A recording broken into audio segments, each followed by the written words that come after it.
What a remarkable drive, man. That's an all-American drive right here. It's not exactly important. You know, high as athlete. Legend himself, go Dre Coel. Where my warm bottle movement at?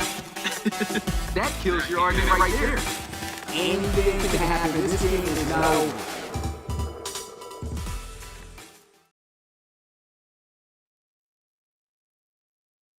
What's good, Relocation Football League fans? It's your boy Smitty here with Bill. Rob unable to join us. For the guys who are part of Discord, you already know what's going on. And of course, hey, PC strikes again, man. Can't show our mugs. We got to put up these old, I guess, what do you call these? Portraits, drawn portraits. Me and Bill was on the course. Yeah, little headshots. Corny, but hey, we got to roll with what we got to roll with. This is a podcast we just simply couldn't miss. My apologies, of course, for this podcast being late, but hey, it's on. So if you haven't already, make sure to share this to guys to hop in here, because it's going to be some important stuff. Let's go ahead and just hop into this, man, because Jesus Christ. Oh, did I put we're these? late. Let me see. Did I put these? Yeah, here we go. Okay, so week 1 started out Alabama versus Texas A&M. Alabama puts an absolute beatdown on the Aggies. 48 points to 13 scored by Texas A&M. Rocky Franklin going off in that game. If you're looking at the game, it was quite a few missed opportunities. Could have actually went even better than this for him. 5 touchdowns, only the 1 interception, but a lot of missed throws, like I said. Yeah, Kazim Cash kind of getting himself a little bit in the rhythm there, almost 100 yards. And, you know, just Texas A&M getting dominated. I've seen a few times that Texas A&M was marching down the field, making some big plays and things like that. But, hey, not enough to stop the Crimson Tide. Crimson Tide washing the Aggies up out of there at Texas A&M Stadium there. I forgot the name of that. But, hey, 48-13. What's your thoughts on this victory? This doesn't surprise me, man. Good job for Texas A&M in a few games this year. They have a few, they have a few gems that they've been. We had Dubak going on for a while, but I mean, this is Alabama, man. Like this is not surprising. 48-13. That's about what I would have assumed would have happened here, even though on the road. No offense to A&M, but Alabama, even with Franklin not always being 100% on point, he is much better than a lot of the competition he goes up against. So seeing a kind of matchup and blowout like this, that's just another day in the RFL for me. Yeah, solid win here from Alabama. Not much to talk about with that game. Let me bring these drawdowns here. And we'll go ahead and move on to the next game. Clemson versus Florida State. And it was a solid game, I guess, back and forth. But it was really terrible to watch because of what Florida State did. 64 passes and only 8 runs with Amari Bone. Granted, he only had 4 yards, but 8 carries with your best player on the team. I mean, the passing game in terms of receivers, you had Borden here leading the team with 120 yards, 300 plus for Stern, but Stern still looking like a Stern. 2 touchdowns, 2 interceptions, and a loss to Clemson, which we expected, but 64 passes just way too much. Cardina is still somehow not finding a way to get in the end zone for a touchdown pass. Noah Walker ran the ball pretty solid. And, Clemson still kind of struggled in this game because I kind of felt like they should have been able to put up more points. But at the end of the day, they're 4-5. Florida State continues their losing streak, 2-6. Thoughts on this one? Man, Clemson is one of these teams that's just very I can't put my finger on them. They seem to be better than the bottom tier teams, but yet they you see a game like this and it's like, but are you really? I mean, Florida State, yes, they have some issues, but I just feel like this game could have been a lot better for Clemson, especially considering what Florida State did with allowing Will Stern to throw 64 times and not give Amari Bone the ball at least 20 times. Like, I know I said before that, Amari Bone needs help to be able to make plays and get the ground game going, but that doesn't mean you just don't go to him. You have to try to mix up your play calling and help the offense make the defense have to think a little bit. I mean, here it's simple. I mean, you throw 64 passes and you get 2 touchdowns and 2 interceptions, you should be walked off the field. And I mean, Is it really that surprising with Will Stern? No, it's not. But in Clemson, I feel they could have put up 30-40 easy on them. But again, they sort of underdeliver, which we are sort of becoming used to seeing out of them. And they get by on a team that they should have won anyway. So I'm not surprised to see them win. Yeah, they got to do much better. Both sides, definitely. Stern, man, I mean, 33 of 65. I mean, there's a lot of passes, but no reason he should have been throwing the ball that many times. In my opinion, probably the worst player on the team starting on the offensive side of the ball. So and that's rough to say, but hey, he's not a real person. I'm not hurting any feelings there. We'll go ahead and move on to the premier games. We started off with Stanford versus Washington. Kind of felt this was going to be a back and forth close game. Washington, kind of dominating for the at some point, and then just holding on to the lead over Stanford, beating them 30-23 here. Danny Montgomery, 5 interceptions in this game. Now, granted, this was a horrible game for him. This is kind of how I expected him to play throughout the season, but he honestly hasn't played that bad, being a 70, I think it was a 2 overall quarterback. So, I mean, that's really low to get the performance out of him that we've been seeing this season. Ryan LeCavalier, 61 yards off of 18 carries. I mean, it's not the greatest, not bad either. But, they always seem to get him involved. They really didn't get him involved in this game, though. Then we had Wilkerson there, tight end leading this Stanford, 8 receptions, 101 yards, touchdown. Gary Elliott, he threw the ball a lot.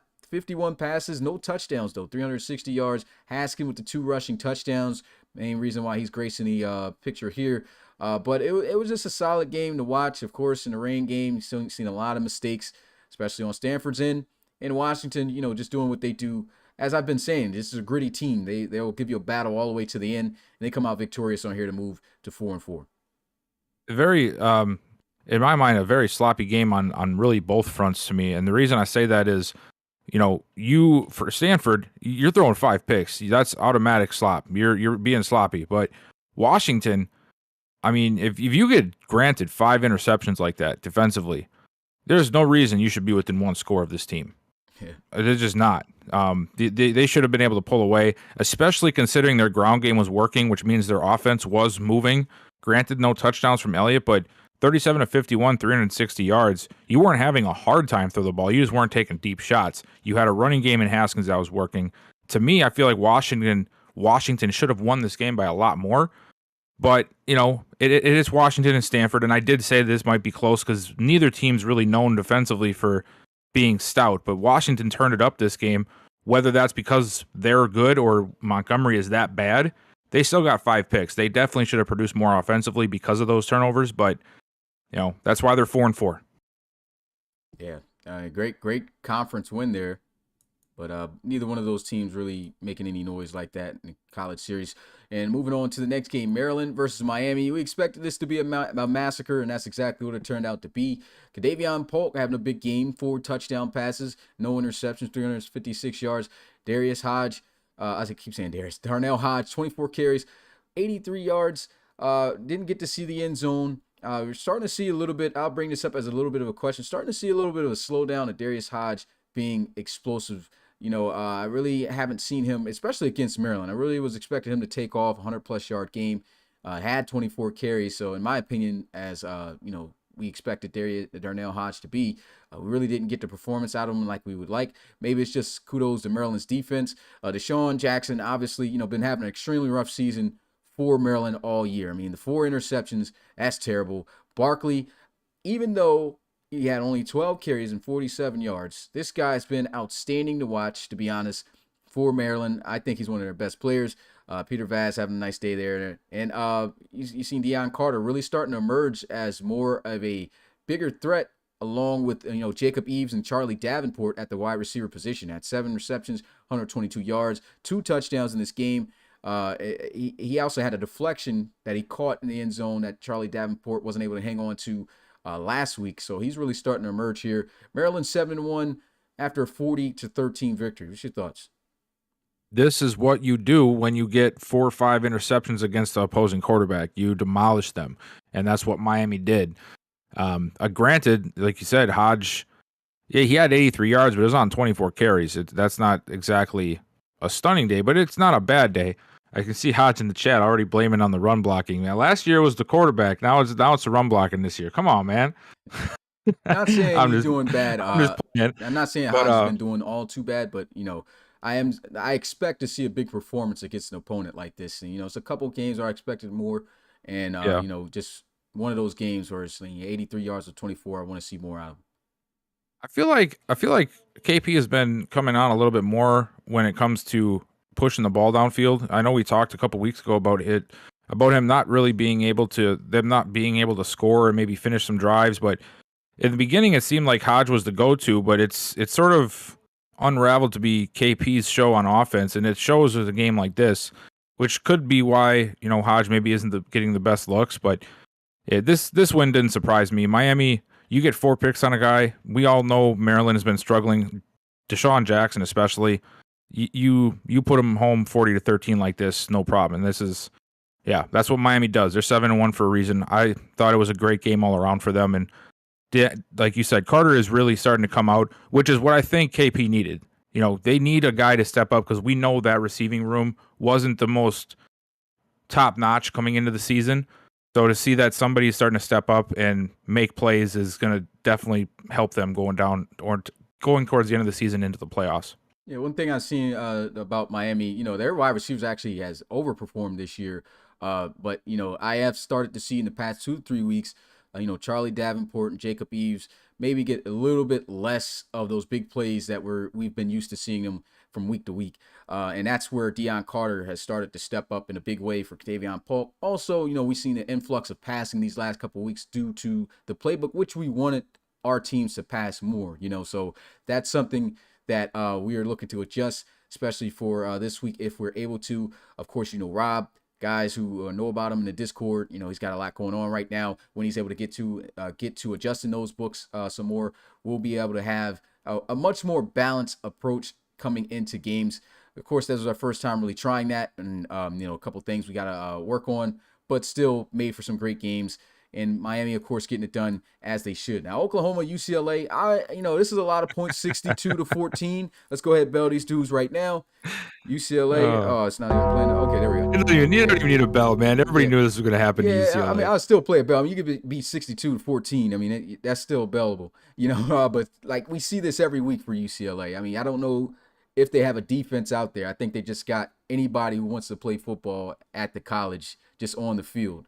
And they're just absolutely getting blown out. When you play up against Allen Mourning, this guy even tied the touchdown in a single game record that Owen Jack had last year with Oregon. 6 touchdown passes. But once again, like I said, when you look at these statistics, it definitely is outlandish. It's crazy. 484 passing yards, 6 touchdown passes. Had the 2 interceptions, but when you have that type of day, it doesn't matter. Brewer, 32 carries. 234 yards. And if you thought the running back having 200 yards was crazy, check out the receiver, Enrique Byrd. This generic wide receiver has stepped up to really show himself as a top-tier wide receiver. I don't know if anybody's really been paying attention to him, but he has made plays all season long. 8 catches, 236 yards, 4 touchdowns. He actually had 5 in this game because he also had another touchdown off of an end-around play. So 4 touchdowns receiving and 1 rushing.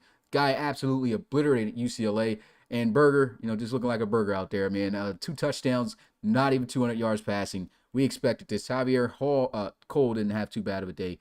But Oklahoma doing what they need to do, dropping that 62 piece on these boys. It's sort of nice to see Oklahoma actually really blowing somebody out, because how many times have we seen where Oklahoma is just trying to play catch up and have these fancy comeback wins?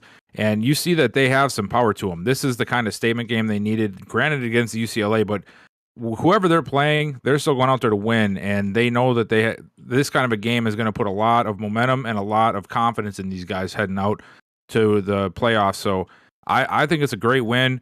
And at UCLA, man, I don't know if there's any practice being done Monday through Friday. Like I think they are focused on studies there, because it is definitely not focused on football. That's for sure. Yeah, whoever this head coach is would have been gone probably 2 weeks ago, halfway through the season, probably by week 4. But this has just been an awful showing from UCLA. It just seems like it's an easy dub, which surprisingly it wasn't for Stanford. Wasn't that the only team they beat, which was just crazy? How do you lose to these guys, Stanford? I told you that was a fluke, man. I told you. Crazy. But, yeah, that's all we got to say about that. That was a bad beating right there. All right, so moving on. Hey, too bad we don't have the cameras on, because my man Bill was wearing the cap. And, boy, we wish he had the cap. Whoever the artist was that made these pictures, I wish they would have drew it on your bald head right here, because you out here looking like an egg with a beard. But it's all good. Oh, you could call me an egg? You got a bearded egg out here on this picture. But it's all good because, hey, You get another week to go ahead and talk your smack, man. Let's bell Iowa. We're going to bell Iowa for Bill. 27-24. What's your thoughts on this game, man? Honestly, man, I don't even think it's that bad of a loss for Iowa. I think that, we can clown Wisconsin a lot, right? We can. And I know that I add to that quite a bit with how I talk and what I say, but honestly, this is probably a pretty even keel matchup once all of the bugs were worked out. I think we're starting to see that now that, things have been adjusted to be more suitable for all parties and certain things were taken out, like we were talking about with the playbooks a few weeks back, like all the stupid plays and the ones that just kill things. I think you're starting to see that, some of these teams aren't as bad as they were playing. And honestly, this isn't a game that I was too surprised about us winning. Iowa's been playing good, but they're a low overall team just like Wisconsin. So, like I said, man, I just think you're starting to see a little bit better play out of some of these lower end teams, except for UCLA, because they just can't do it. But I don't think Wisconsin was as bad as the 0-7 record said it was. I know it looked bad, and I know they played bad, but you're starting to see a little bit more. You're still seeing a lot of issues with Thor's, passing the ball, 2 touchdowns, 2 interceptions. But at least now they're putting some W's up, and I think it'll keep happening because, we got the W on the helmet, so we're pretty good. Yeah, finally actually realizing that you do have a dub on the helmet. I don't know what was happening the first 7 weeks, but it's all good. You got the dub over Iowa, and just like my man Anthony Fry said in the chat, I mean, I remember when we were high on Iowa, man. They came out, they looked really good. My boy, Rivers Jr. came out there throwing 4 touchdown passes the first week, no interceptions. And, Leo Batiste, I don't care what nobody says, this guy's been balling. 18 carries for 130 yards in this loss, but he does this every week in a touchdown. The guy's, he's a beast. But you're really starting to see Iowa just not being able to put it away, finish games. That's what we need to see out of the Hawkeyes. And, granted, Wisconsin may not be as bad as a team as they were showing with those playbook issues. But in my opinion, you got to win this game. You got to win this game if you're Iowa, because we expected you to still be better than this. And it was a great game still, back and forth. 400 yards through the air, the 2 interceptions and things like that.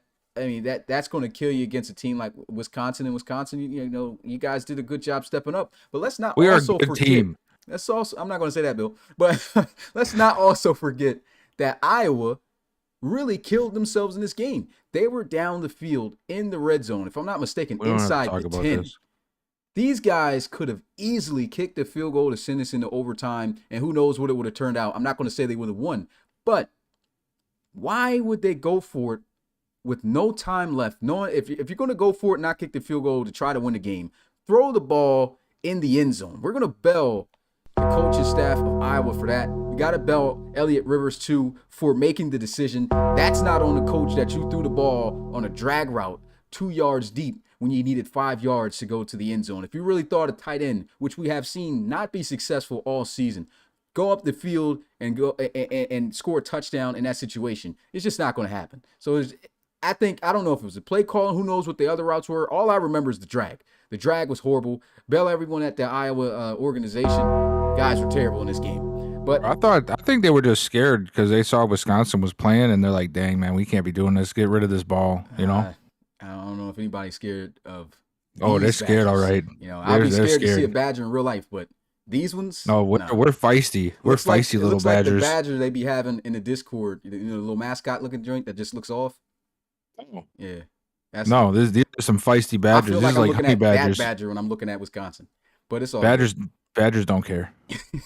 We go ahead and move on to the Penn State-Ohio State game. Usually this is a great game, but hey, it was another great game. And Ohio State, they were really, leading for the most part. Penn State, they started coming back a little bit. Good to see Winbush get, his 2 touchdowns. I like it. But 46 yards, 18 carries. Can I get mad at Euro Winbush, though, for that? I'm not going to say that because Ohio State's defense has been great. Monty Wyatt, 33 of 49, close to 500 passing yards in this game, only 2 touchdowns and the 2 interceptions. Granted, he had a good stat line with the yards. I still feel like there's something I'm starting to see a lot more. Well, not even starting to see. I've been seeing for a while. And Monty Wyatt just has these moments. And we've seen a couple quarterbacks, a lot of quarterbacks in this. But Monty Wyatt has a lot of moments where he's missing opportunities. and they're just wide open. And it's very consistent at times. He can make the big plays because he's got the great wide receivers, but I want to see him be more consistent. He was not as consistent as I felt he needed to be in this game. Hey, they got the dub, beat these guys by 13, 35-22. But I need to see more consistency out of Monty Wyatt, because if he gets consistent, if the run game somehow starts to come back to life, if it ever was, then Ohio State becomes, without a doubt, the top team that's not going to be beatable, in my opinion. And, of course, I can't say nothing about Penn State. We've seen how the season's been going for them. I don't think they had any momentum walking into this. They just got punched on, So Ohio State, they did what they needed to do, but I still got to play the bell for some of the accuracies, inconsistencies that I've been able to see from Monty Wyatt. So you're going to have to catch this bell, son. Yeah, I mean, you almost want to say that it's just you're going to have those kind of games from time to time, once in a while. You're not always going to play top tier, but I was shocked that Penn State was able to put up 22. I mean, I thought this was going to be like a game where they had like 7 points. Yeah. And Ohio State would have like 50 something. Sort of like we saw with the Oklahoma game. Yeah.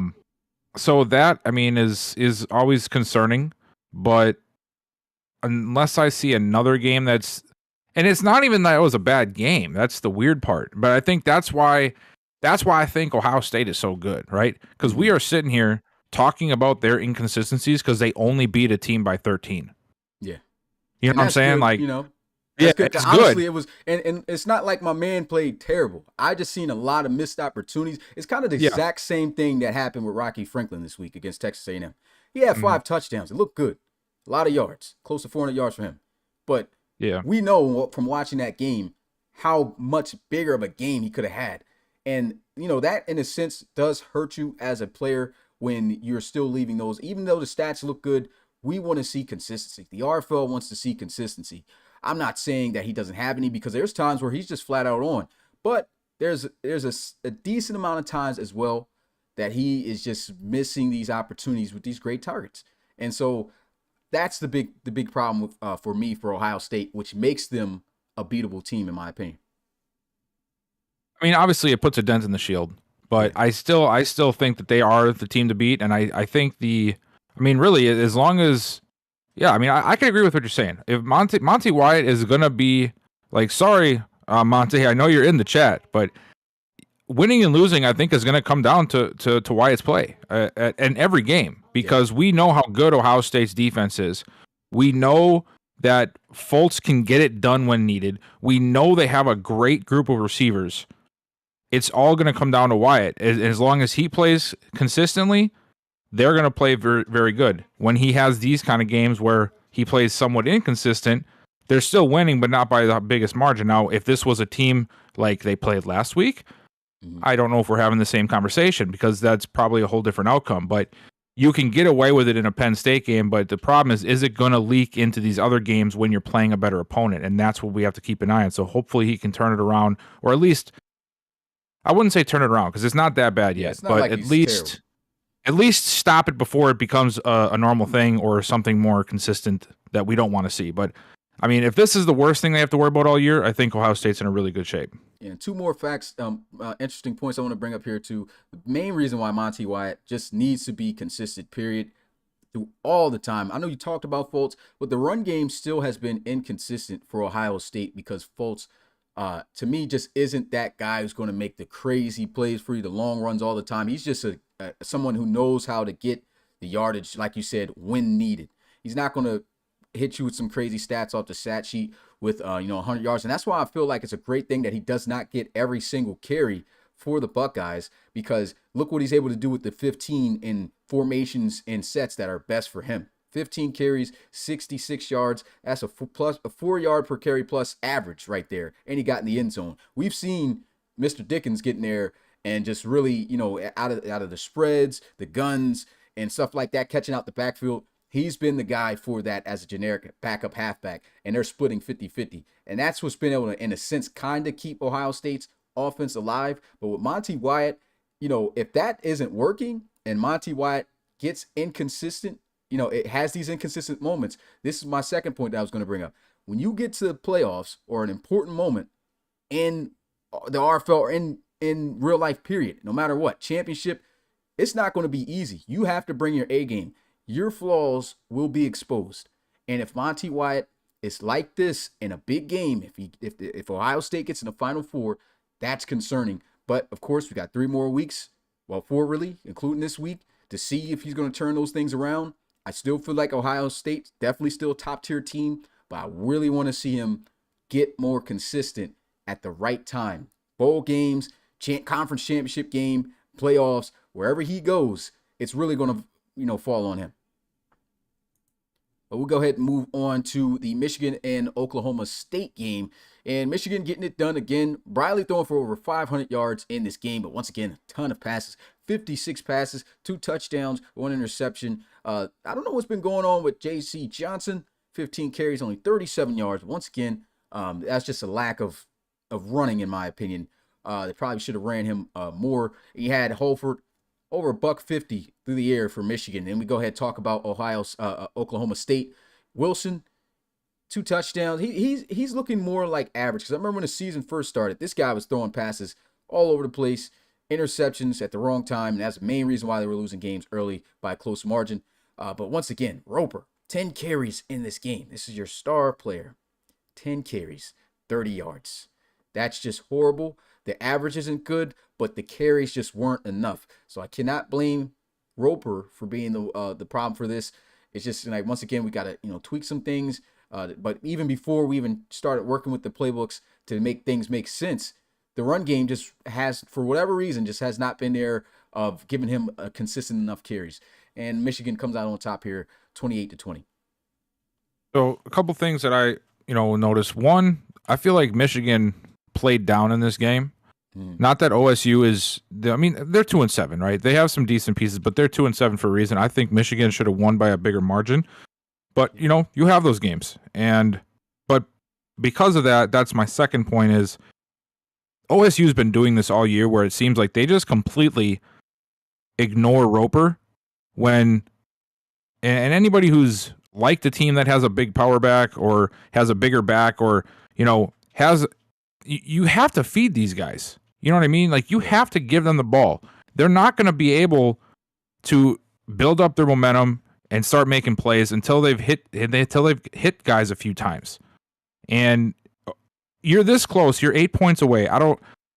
Why would you not be trying to run it more? Like, all of these teams, they're always trying to throw the ball. They want to throw 40, 50, 60 times a game. I get it's college. You want to be flashy, but there's nothing that beats good old-fashioned offensive play calling when it comes to mixing up what you're doing. If you want to be able to throw the ball, that's great. You can throw the ball better by running the ball better.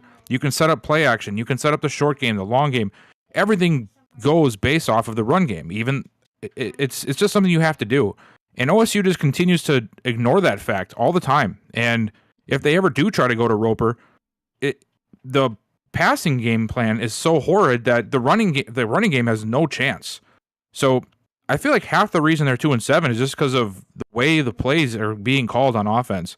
Because I feel like they could have easily gave Roper or heck anybody, even if for some reason OSU has some weird beef with Roper, at least put some running back in there and try to get some more carries to that side, to that area of play, because you're not gonna win games if you're just trying to throw with everybody. That people learn that they're gonna drop 7. They're not gonna stack the box. You're gonna have a harder time finding passing lanes. So Oklahoma State dropped the ball in this one, of course. Again, that's why they're 2-7. But I do think Michigan played down a little bit, because I do think Michigan is much better than OSU in the long run. So, but hey, you're gonna have those games too for Michigan. Everybody plays down once in a while. That's just the way life goes. Yeah, the first part of this game, first half just about for me is just a field goal fest, So I do feel like they were playing down. Wilson and the approach that I'm really seeing, it's not like their pass game is horrible. The quarterback has made horrible decisions in the first half of the season. About the first 5 games, he was looking rough, but the last since then has been, you could see him getting a lot better. But like you said, you still can't win games by being one-dimensional and neglecting the run game. And that's why they've been able to, come up close to beating teams, but always falling short. And so they really need to start balancing those things out, just like you said. Got to do better. And Michigan, of course, because they defeated the Cowboys, no longer bowl eligible. Didn't expect them to be, because I'm pretty sure they got some more tougher opponents coming up. So, hey, elimination right there for Oklahoma State. And Michigan just one game away from being bowl eligible. We'll go ahead and move on to the next game, Louisville versus Arizona State. This was a shootout, and it ended with perfection on the defense. It was a beautiful play right here. You can see it on the picture in the middle of this screen here. Pick six. He was actually guarding the outside cornerback, and he pressed him. He turned around, and the ball was getting thrown to an outbreaking slot wide receiver. But he undercut it, jumped right in front of it, picked it off, took it to the house for a touchdown in overtime. Mind you, this went to overtime, and that won the game. And it was crazy how that happened because Arizona State in overtime was moving down the field to score a touchdown and seal the game. And as soon as they got within the 10-yard line, that pick six happens, and it's just game over like that. Bad luck there for Arizona State. We know this team can put up points. I mean, look at this, close to 550 passing yards for Mr. Bird, letting that thing fly for real. 4 touchdown passes. They got the 1 interception. Both teams played great, and I don't think I have Dalman's yardage correct. I think that was like 300 and something. I forgot to erase that because I switched to 2 quarterbacks at first. But yeah, wide receivers going off crazy in this game, 46-40. Thoughts on this? I knew this was going to happen, man. I knew that either Louisville and Arizona State or Stanford and gosh, why did I just forget the team they played? Say it again. Stanford. What, last week? Who they No, this week. Who Stanford played this week? It was Washington. Yeah, Washington. Yeah. I knew that one of these 2 games was just going to be like a high-scoring game. I wasn't sure which one. I mentioned it in the podcast, but this doesn't surprise me, man. Both of these teams, we've seen good offensive production from both ASU and Louisville, and we've not seen defense really from either of these teams. So this was not surprising. It definitely was an entertaining game, and one that we don't really see often that much this year, which has been a different change of pace. We don't see all of these crazy, 50-50 games, 40-40 games. So it was definitely awesome to see the pick six, which sealed it. Was a great way to end a game where defense was not around. And yeah, man, I mean, granted, these aren't teams that you're going to be wishing you get to see play because, their record is not the greatest. They're not really in contention for much right now compared to some of the other teams, but everybody loves a good high-scoring game once in a while, and this was definitely a good one. Yeah, very entertaining to watch. And one question that stems off of this, Hale, generic wide receiver, I believe he came from my draft class. Once again, like I said, haven't had the time to remember every single player I built coming into this. Even though I haven't been able to do that for every single team like I did for Alabama, North Carolina, and those other teams. But what is your thoughts on these generic wide receivers balling? And of course, it's always value to have a submitted player because they can increase their players in ways that, of course, they can't. But what is your thoughts on these generic players this season just balling out the way they are? Well, I think it has to do with some of the builds, right? We have a lot of guys who want to build receivers that are just super fast, and almost all of their selected attributes go to that. So I feel like part of it is that most of these submitted guys are just better overall, like more complete receivers. And I think that well, when I ask this question, I mean like in general. Are you speaking to that? Because I mean just specifically wide receivers. I mean like as a whole, because we're seeing a lot of generic players really turn out I guess you can sort of put that to any position, though. I thought we were just talking about receivers, but I mean any position is open to that interpretation because you look at the quarterbacks, right? Mm-hmm. Like some guys will make a quarterback and all they want to do is make them fast. So we're going to give them 99 speed, we're going to give them trucking, stiff arm, and we're going to do carrying. Okay, so now that leaves you 4. Where are you going to put them? Maybe throw power, that's original. Short or accuracy, okay, there's 3 different ones. Which one are you going to choose? So and you go down the list. Running back, some guys want to have a 240-pound guy who's as fast as Barry Sanders. That's just not realistic. So I just think that a lot of the times these generics are built more balanced, which allows them to play better in most situations, because you can look at a guy and maybe the generic is a 70 overall or 75 overall and the submitted guy's an 80, right? But the submitted guy's an 80 in one of the archetypes compared to a 65 or 70 in the rest, whereas the generic guy is a 75 in one, a 73 in the other, and a 74 in the third archetype. So really, at the end of the day, that generic is going to be a better overall when you break it down into an average than the guy who just beefed up one or two stats. And I think that's where we're seeing a lot of these generic players actually playing better and more consistently than some of the submitted players. That's a solid take right there. Moving on to the game. Supposed to call this, of course, PC, just like today, heading into this podcast, having his issues.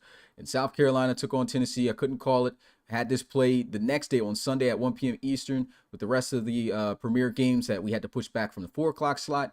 And Alec Rhett, 4 touchdown passes, no interceptions. This is the second week in a row in which he had a great performance without interceptions, because that's been a little bit, I have to say, a strong part of his game for the most part this season for the first half up until like last week, because he usually has almost as many interceptions as he's got, touchdowns sometimes, and sometimes, a few more touchdowns than interceptions.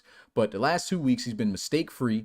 It really helped them out last week because they only won by a point. They survived the last 2 games before this game by a point or a game-winning field goal. And, he gets it done. Almost 500 yards passed for him, 40 passes. Mike Jeffers, not the greatest day statistically, but if you watch that game, he looked great running the football, when making some big plays. Rucker, 180 plus, 2 touchdowns, was killing it. And, Slim Duncan did the best he could, over 400 yards passing. JT Jordan, he actually ran pretty good. 43 yards off of 13 carries. And then, of course, the tight end, Tremaine Hall, this guy was hauling in every catch. 13 receptions, 155 yards. He had a couple receivers over 100 yards. Of course, both teams had that. And at the end of the day, South Carolina, kind of as expected, came out on top of this game. Very exciting to watch, though, 36-24. I'll let you know. I see what you did there. I saw what you did there with Hall. Hauling in all these catches. I caught that. But South Carolina is, you said Red has had 2 good weeks now for South Carolina in a row. And they had that little bit of a lull there for a minute after their huge blow up in the beginning of the season where they were like number 1 or number 2. I can't remember exactly which one they were. But it seems like I said, they had a little bit of a hiccup. And I think that Red is starting to find his gears again, and sometimes after a bad loss or 2, you got to get out of your own head. And he's been playing phenomenal. I don't think South Carolina is even at 500 without him playing half the way he is. I just don't know if they have their team around him to be able to play this well, if you know what I'm saying. Obviously, I know they need a quarterback, but with a lesser quarterback, I don't think there's a team there that really can carry the load, if that makes more sense. So it's been a great. Isn't Red a generic guy too? Yeah, he's generic. All quarterbacks are generic. All quarterback. Oh yeah, that's right. So again, generic players coming out to play. You see a lot of these, even the top flight guys we're talking about. He's been one of the only ones I've seen so far this week that hasn't had an interception on his record. Granted, it's against Tennessee, but still, he's been consistent all year long, and he's really put South Carolina on the map this year. And I don't think they get anywhere without him. It's a great win for them. I do think that they could have done a little bit more, but they did win by 12. It wasn't like it was a bad game. Tennessee has a little fight in him with Slim Duncan, but I did expect South Carolina to win, so solid win for them. I'm glad to see that Rhett's back to doing what he was doing earlier this year. Yeah, just like you said, just to harp on the defense again, Tennessee's defense has actually played pretty good this year, and to have this type of performance, that still says a lot about Rhett. And of course, it was still back and forth for the most part, and entertaining to watch. And I definitely agree with you there. Rhett really keeping this team alive and making them bowl eligible. First year they played for the RFL in the college series was in season 1. They went 3-9, didn't get to play in anything. Season was over after regulation. Now they're at least going to be able to play in a bowl game. So that's a good thing for South Carolina. And you never know, man. 6-2. What if they went out? They beat Georgia. There's no teams that are undefeated now, right? Yeah, there's no team that's undefeated. So it's like they would have to pull off some major upsets towards the end of the season, that's for sure. But we've seen them beat Georgia. You know what I'm saying? So it's not like they can't do it. So this is really a good streak that these guys are on right now. We talk about these top 4, I know we will soon, about what's, who's in and who's not, but there's a lot of teams that are within striking distance of taking a playoff spot. You know, one of these teams has one bad week, and that can flip the whole script on it. So it's going to get really interesting in the next few weeks. And this was a very interesting game. I really thought my guy, Deotis Speller, was going to throw for like 700 yards in this game. I guess they just took the gas off because they didn't want, well, for whatever reason. I don't know why they took the gas off. It's not like you got injuries, you know. So they should have just actually kept bombing it. Devontae Sharkley, Amari Harris, Deotis Speller. Look, Speller be throwing, you know, we said at first was throwing interceptions, but the guy literally only has 7 interceptions this season. He really started out heavy with the picks, but no interceptions in this game, 4 touchdown passes, which he had all, I believe, in the first half. So like he really stopped, but he had over 300 yards passing in the first half of this game, which was ridiculous. And Oregon, I don't know what's been going on with their defense, especially their secondary, but these guys have 3 cornerbacks that are 90 or above, and they still are getting aired out. And you kind of expected it a little bit from TCU, but I thought they would have the speed at least to be able to keep up a little bit with these guys. But no, Speller was just bombing them things. 493 yards. I still can't believe he didn't even touch 500. But almost 60 passes in this game. Wore Oregon out. And the same deal. Justin Krill not getting his touches in this game. But this isn't a recurring thing to Oregon. Oregon does usually run them. But in this game, 44 passes for Jack Wargo. He's a solid quarter. He had a solid day too. 3 touchdowns and 1 interception. But 9 carries for Justin Krill, who just last week, I don't care if it was UCLA, he broke an all-time record and for a single game in rushing with 320 yards and 3 touchdowns. And you only give this guy 9 carries? Let's bail these guys. Yep. I don't know, man. Oregon is another one of these. Well, both these teams, you know, have been up and down. Oregon has been.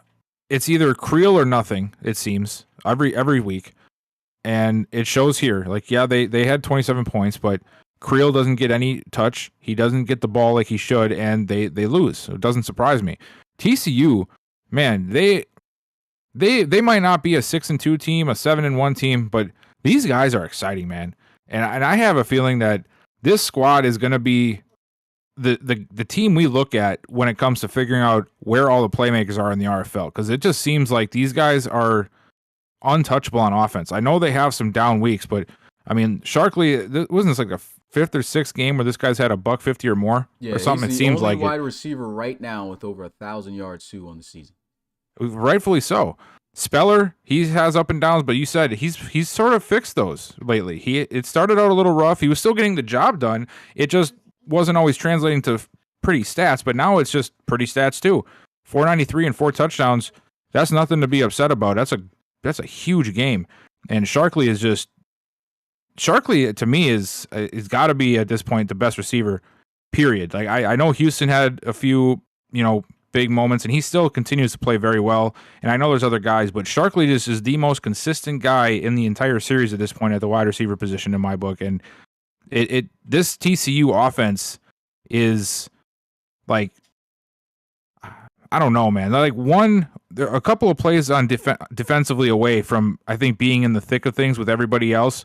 And I feel like they're too far gone at this point at 5-4 to really make noise for a postseason push, like playoff wise. Of course, they'll get a bowl game, I think, but this offense, I think, is one of the best in the entire series at this point. And it was just a great game to watch, man. I love watching TCU play. I really do. Yeah, and Oregon, you know, tough loss for them. The game, in my opinion, was much more dominant by TCU than it appears. You know, the way it felt like they beat these guys by like 30. But they did kind of take the gas off. Oregon, you know, both of these teams, of course, got bowl eligibility. I agree with you there. TCU, man, with 4 losses, I really do not see them getting a chance to go into the playoffs, because I think the last time a team with 4 losses made the RFL College Series playoffs, it was LSU in season 1 with Geno Gannon. And ever since then, you know, it was 3 or less. So I really don't see TCU, even as great as this team has really turned out to be, being there. But like you said, this is a team where you really got to look at the players and what they've been able to do, because they got some talented players, man. And they've been balling. They've been putting it on display. Let me see. I'm trying to get something here to move on to the next. Okay, so LSU versus West Virginia. Now, it was a rain game. We know these things can get ugly. And boy, it was ugly. But also, I feel like both of these defenses were just really that good as well. And it just showed out in the rain to make it even, that much more defensive. 17-13 ended up being the final score. Ryan Kopasik, 2 picks, 1 touchdown, only 220 yards. Still not cutting it for me, man. I saw Wayne Diesel running the football, doing a pretty good job running that rock with his 16 carries. Once again, a few carries in this one. Raymond Gortman continues to make big plays as a third-string wide receiver for LSU.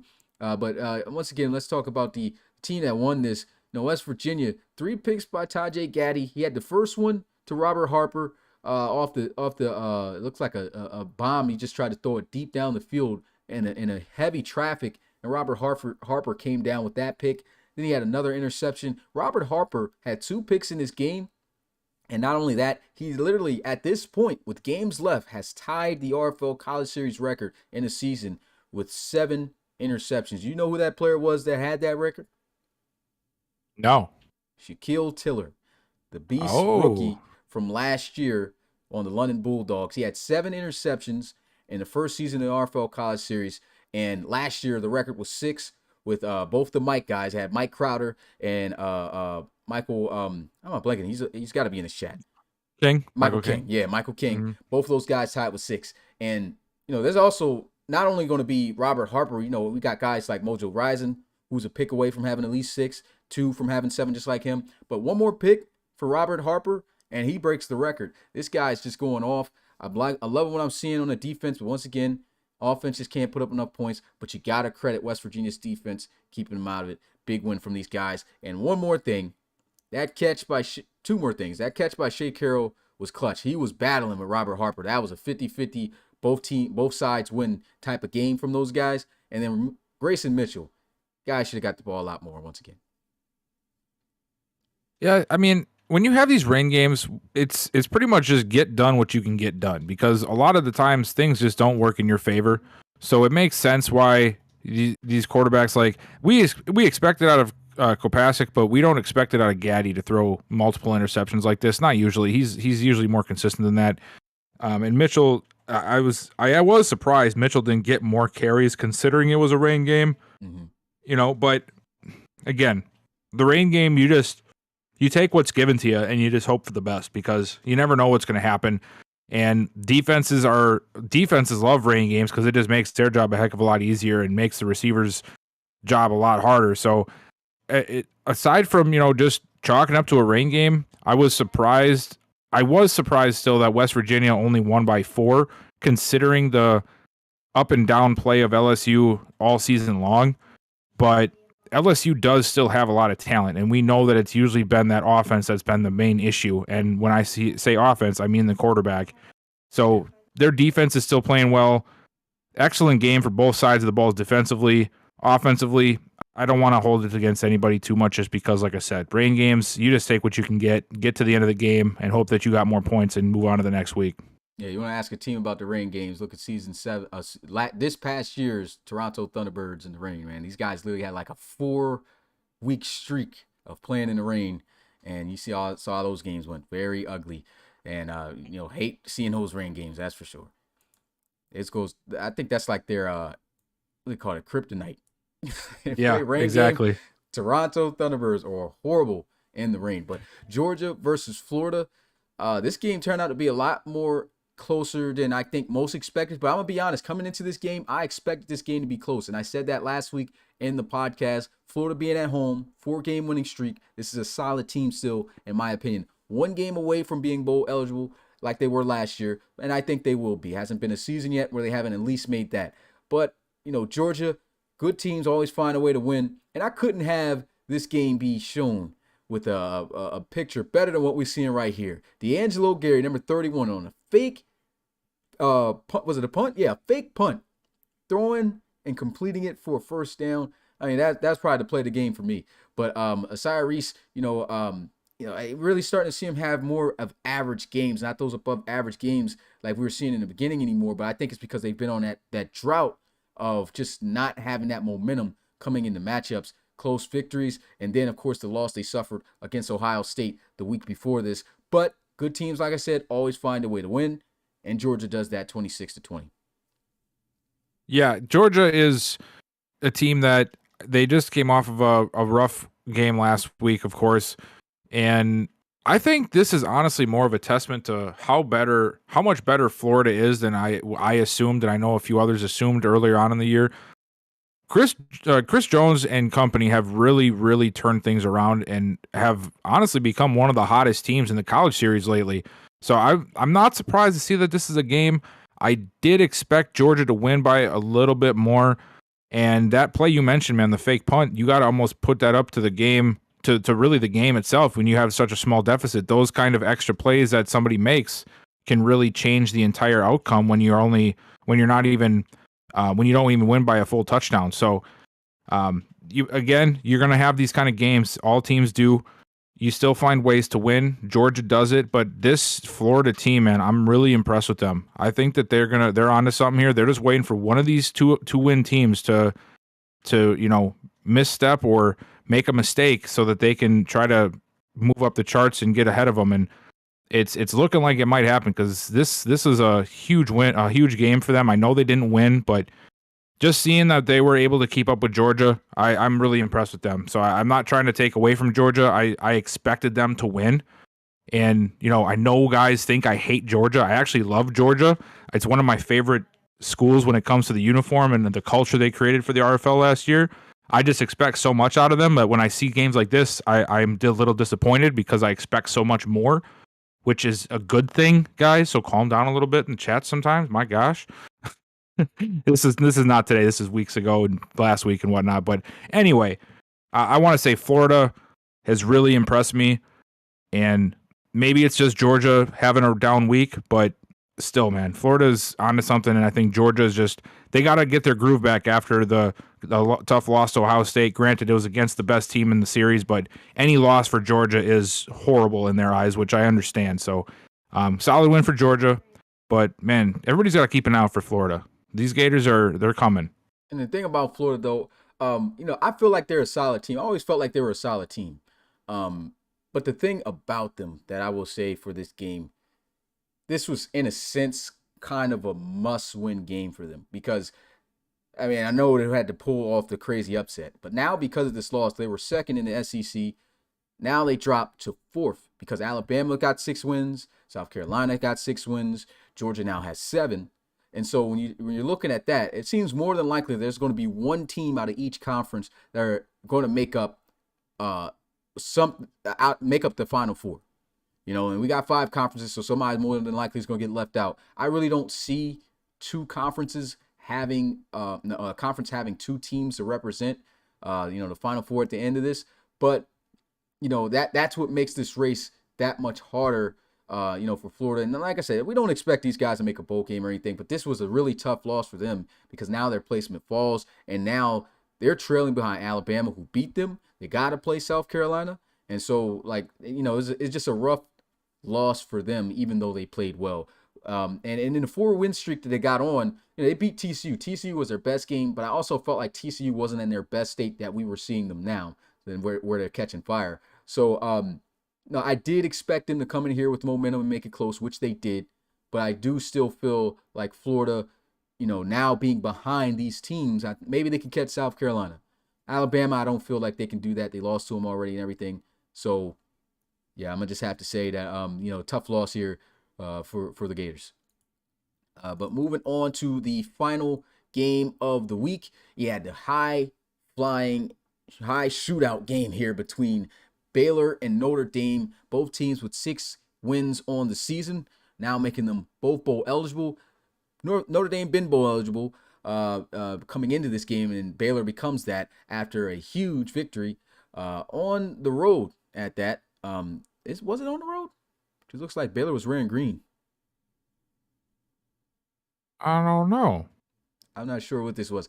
But I think both teams were wearing green in that game. So I'm not sure, but not 49. I think Notre Dame would be wearing blue, but are you talking about the weird green things that they got? They had the green. I think both the teams had green on, man. Not sure what's going on with that. But Baylor 49-44 over Notre Dame.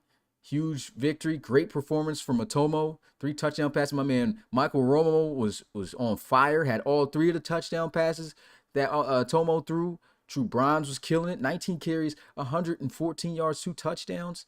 I mean, this guy was going off. Jet Blade, man. At times he looks like he's cutting down a little bit more on his inconsistencies, and it just continues to have high statistical games. 55 passes. That's a lot of passes, man. 464 passing yards, 5 touchdown passes, just like Rocky Franklin, with the 1 interception.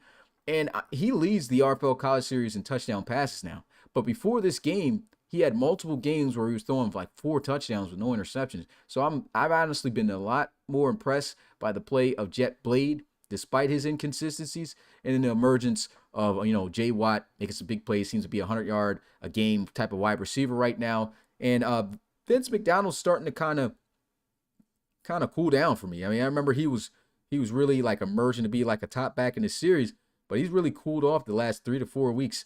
Really would like to see him get more involved. 23 carries is not bad. It's not bad. I just would like to see better production out of him. But once again, for my last point on this, Baylor's defense really good. It's a great victory. Yeah, it's I did not expect this high of a game from these guys. I know they both had some really good offense, but I expected defenses to be a little bit better in this. Yeah. But just to touch on what you said about McDonald and Blade, I feel like McDonald's slowing down of production has to do with Blade sort of getting in his own rhythm. Because I know we all had the jokes from earlier in the year, but he has been playing lights out since then, and I feel like McDonald might just be unfortunately taking the rap for Blade really flourishing and becoming a top prospect in this year's series so far, especially against a team like Baylor. You're gonna have to rely on the passing game, and I don't think Baylor is a team that you can really trust to run the ball against. So it makes sense that he only had the 64 on 23. I like that they at least stuck with him and kept giving him the ball to at least try to keep that balance on offense. But Blade has been playing lights out. Overall, though, Baylor, I really wasn't sure who was going to win this game. I don't even know who I picked last week, but I do feel this was going to be one of the best games of the week, and in my opinion, it was. Baylor comes out on top, and I feel like Baylor with that defense, causing turnovers and just being stout against the run really was the difference maker in this one, and they come out on top to get up to the 6-win mark. So it was a great game to watch. One of my favorites for the whole weekend. Yeah, definitely made up to be for game of the week. This competition. If it wasn't that, in my opinion, I think it was Georgia and Florida. That was very competitive right before this, and then I guess you could throw Arizona State and Louisville in there, but of course those are teams that we bottom in. So not worried about them. But that is it for the recap of this past week's games of Week 9. And of course, before we get a look at the upcoming week for the RFL College Series for Week 10, let's go ahead and get a look at the new top 25 rankings of the RFL College Series. And there's been a little bit of a change here. People probably going to ask me, how did this happen? But I had to make a decision here due to conference wins. So with that being said, here we go. West Virginia stays at 1. Miami jumps up to number 2 over USC. And the reason why I couldn't put Ohio State over them, Ohio State has 3 conference wins. And look, last week I was able to move USC over, underneath of West Virginia because they lost. They didn't play this week, and they got the same record as Ohio State. And they beat Ohio State. So for one, that alone, they can't be over them. So Miami, I look at these 2 teams. Miami wins again. They both have the same conference record, and they both have the same record. So now this comes down to a choice. What team do I feel is the better team? And where I'm going off of that is strength of schedule on who they played. USC, I still feel like they're a great team, but they just haven't played the competition that Miami has. And they've been on a 7-game winning streak since they took their loss in the season opener against Alabama 17-14. So because of that, there's no way I can have USC be at number 2 and not jump Miami up over them after, keeping that streak alive and, just playing a better competition. So I had to drop them. USC now goes to number 3, Ohio State at 4, Georgia 5, North Carolina 6. Mostly everything stayed the same after that. Oklahoma 7, Baylor 8, South Carolina 9, Alabama 10, Notre Dame 11, Florida 12, Michigan 13, TCU 14, Oregon 15, Washington 16, Clemson 17, Louisville 18, Auburn 19, Texas A&M 20, LSU 21, Iowa 22, Stanford 23, Tennessee 24, and Florida State still somehow 25 with a 2-6 record. I know it's crazy for guys who are new here, but hey, we got 32 teams in the RFL College series. We don't have all buck 30. So, it is what it is. What's your thoughts on this top 25 heading into week 10, Bill? Well, man, I can't exactly argue with the logic that you use there. I get it's conference, man, but I just feel like Ohio State should be like way up there. Like, I know they're not better than West Virginia right now. West Virginia's 8-1, but like, man. Well, they could never get over USC because they lost to them. They have to have a better record. They can if USC loses. Yeah, they have to have a better record than USC to be over them. Yeah. I guess it's just like the conference thing I've always have somewhat of an issue with, and we've already discussed that, so I'll just leave that alone. But for the most part, everything here seems to check out. I feel like I love Oklahoma, but I do feel like some of these 6-2 teams might be a better fit above Oklahoma at 7, but they have been flashier because of the way they've won games lately. So I can see that. Man, Florida must have really.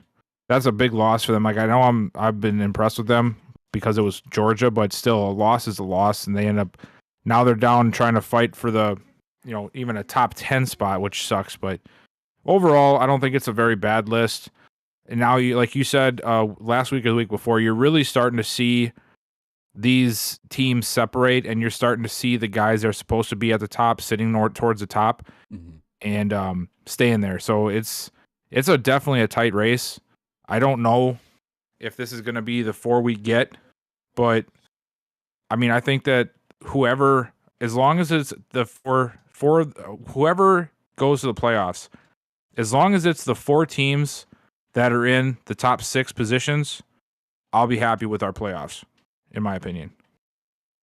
Yeah, it's just, like I said, like you were talking about, I said last week and the week before that, these top 25 rankings now becoming a lot more fitting and, undeniable, because at the end of the day, everyone's going to play the same amount of games. Everyone's going to have been done played everyone in their conference, and it's going to show the real teams that deserves to be where they need to be at the end of the day. So I really love how the top 25 rankings is going. I love the dramatics of, like guys talking about, well, I feel this team is better. Yeah, we feel that way. And yeah, it's crazy. Some guys look crazy because of the conference records and stuff like that. But, when it all pays off at the end, I just really like that dramatic dynamic of the top 25 at the start of the season, and then at the end of the season, where it's just like, oh, well, can't say nothing because, hey, either we did what we had to do or we didn't. And that's the reason why we are. So, yeah, really like, how this is turning out. And with that being said, let's go ahead and move into this upcoming weeks of games. So starting out, first game tomorrow, I'll be calling at 5 p.m. Eastern, Oregon versus Washington. We got fewer games this week, as you can see right here. We usually have at least about 3 at the bottom, maybe 4 at the bottom at times. But quite a few teams that haven't had bye weeks are now having bye weeks. And so we only had 13 games this week. But Oregon versus Washington will, of course, go through the board, and we'll discuss, who we think is going to win. This may change depending on, how everything's going with Rob, because we know his situation now going to Detroit and things like that. So, I'll keep you guys up to date with that. If I can't, he will. So, Oregon versus Washington. Who you got here, Bill? I'm going to go Oregon. I don't trust Washington, and I think that anytime you have a guy like Creel on the team, you have a chance to win. So, I'm going to go with Oregon. Yeah, I'm going to go with Oregon here. I feel like Washington has a chance to put up a decent fight because they always do. But and there's some inconsistencies I've been able to see from Oregon as well. But I feel like with Krill, and even though they've had inconsistencies, Wargo has been a solid quarterback as well for the Ducks. So I got the Ducks winning that one. LSU versus Alabama at 8:30 p.m. Eastern. Rob will be calling that if able. Who you got? Oh, I got Alabama for sure. Yeah. LSU is just way too inconsistent on offense for me to trust them. Not only that, it's just like they're their offense, like Kopasik cannot make a mistake against Bama's defense. And Yeah, and he we know will. that's going to happen. Yeah. So Bama for sure in that one. All right, we go into the premier games. 1 p.m. Eastern, November 13th. Maryland versus Iowa. I got Iowa. I think they bounce Yeah, back. I got Iowa here. Maryland is, I mean, they got some really sweet looking unis, but aside from that, there's not much else going good for those guys. Yeah. Next game, Louisville versus Stanford. I got Louisville. I'm gonna have to go Louisville too here. Stanford is. I'm not a big fan of Stanford, to be quite honest with you. Not any like personal thing. It's just I don't know what to think of them. Louisville at least has some high powered offense sometimes, so that'll be fun to see. I think that Louisville will definitely take advantage of Stanford this week. All right, this is an interesting game right here. Auburn versus Texas A&M. Auburn's has been, turning their season around as bad as we thought it was going to be, which I don't think this is a sleeper team at all. And in a sense, I feel like they might win. So I'm actually going with Auburn in this one. I would like to see A&M win, but I just think that whatever A&M was doing to have some type of success earlier this year is just gone. I don't know if it was a fluke, if it was just, solid matchup for them, but they just seem to be all sorts of out of it at the last couple weeks. So I'm going to have to go with Auburn too. All right. North Carolina versus Tennessee. I'm definitely going North Carolina here. Definitely going Tennessee. I just feel like, that defense is going to really give them some trouble. And even though North Carolina may have their inconsistencies on offense and Tennessee at times is solid, based off what we've seen their defense do against South Carolina, I don't see Tennessee being able to hang with the Tar Heels. So, yeah, UNC all day. Yeah. Tennessee is definitely going to win. All right, Oklahoma State versus West Virginia. This is another one that seems clear-cut to me. I think West Virginia is going to handle their business at home. And I don't feel like – I feel like it may be close. This is a Big 12 conference game, so it could be a pretty close one, as Oklahoma State has always made it, especially since they survived LSU. But I do think that there's that LSU, not LSU, West Virginia is definitely going to find a way to get out of here with the dub. I think so too, but I think these guys got to be extra careful of the good old-fashioned trap game. Yeah. They are riding high. They're number one. They're at home. Everything is on their side when it comes to winning this game. They got to be careful. This is the matchup where teams lose, and I don't think West Virginia can afford a loss because of all of the teams nipping at their ankles right now. Mm-hmm. So I expect West Virginia to win, but man, I just have a bad feeling that this might be a trap game. It's going to be an interesting game to watch there on Premier Day. Florida State versus Texas. Both of these teams, really bad records, only 2 wins. Florida State's been on a longer losing streak, 5 games. Could this be 6? I think so, man. I really don't like the way that Florida State's offense is looking. They're not giving Bone enough opportunities. Stern is terrible. And I think that the Longhorns are just going to stampede over these, Seminoles, man. It's just going to be light.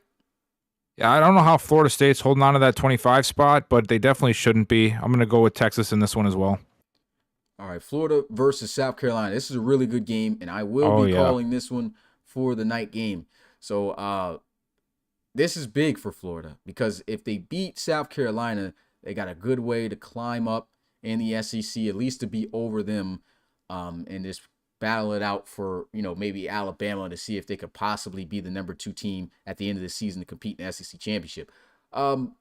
This is really hard. I want to know, who do you think is going to win first, and then I'll go. I'm going to go with the upset, and I'm going to take Florida. Okay. Yeah, that's just what I think, man. I just think they got it. They were so close last week with Georgia. I love South Carolina, but I don't know, man. I just think Florida's got something to them, man. I think they're going to take it. Now, this is what I was. I have a feeling, like I really feel like most of it, like there's a high chance that Florida's going to win this, but I do feel like South Carolina finds a way to get it done at home. And with that gut feeling, I'm gonna stick to my gut feeling and of thinking that the Gamecocks somehow find a way to win this. But I do think it's going to be an all-out war. I feel like this could be one of those games where it's going to be either mad defensive with crazy stuff going on, or back and forth, one of those type of games. But I just think that South Carolina finds a way to win at home. Michigan versus Georgia. Now, this is a very interesting game to watch here. Usually I'm going with Georgia because, of course, this is still, in my opinion, I think is a solid team. And for Michigan, I do feel like they're going to put up a fight against them. I want to see Georgia play more consistent like they were in the beginning of the season. If they come out looking like they did against Texas A&M or like they did against Florida, like even though, Florida, I expected them to have a close game, I think Michigan can somehow, turn this into, like you said, against with the Oklahoma State and West Virginia game, a trap game. So Georgia's going to have to pull out everything and make sure that they're the better team at the end of this game at home. I can see that Michigan could do that. I'm not feeling that. I think Georgia's going to win this one, and I think that they're going to show that they are still the top team. I think that they're going to make up for last week, sort of. Not that they had it's a tough game for me to talk about with Florida and Georgia, just because I think Florida's playing well, but I also think Georgia underplayed it.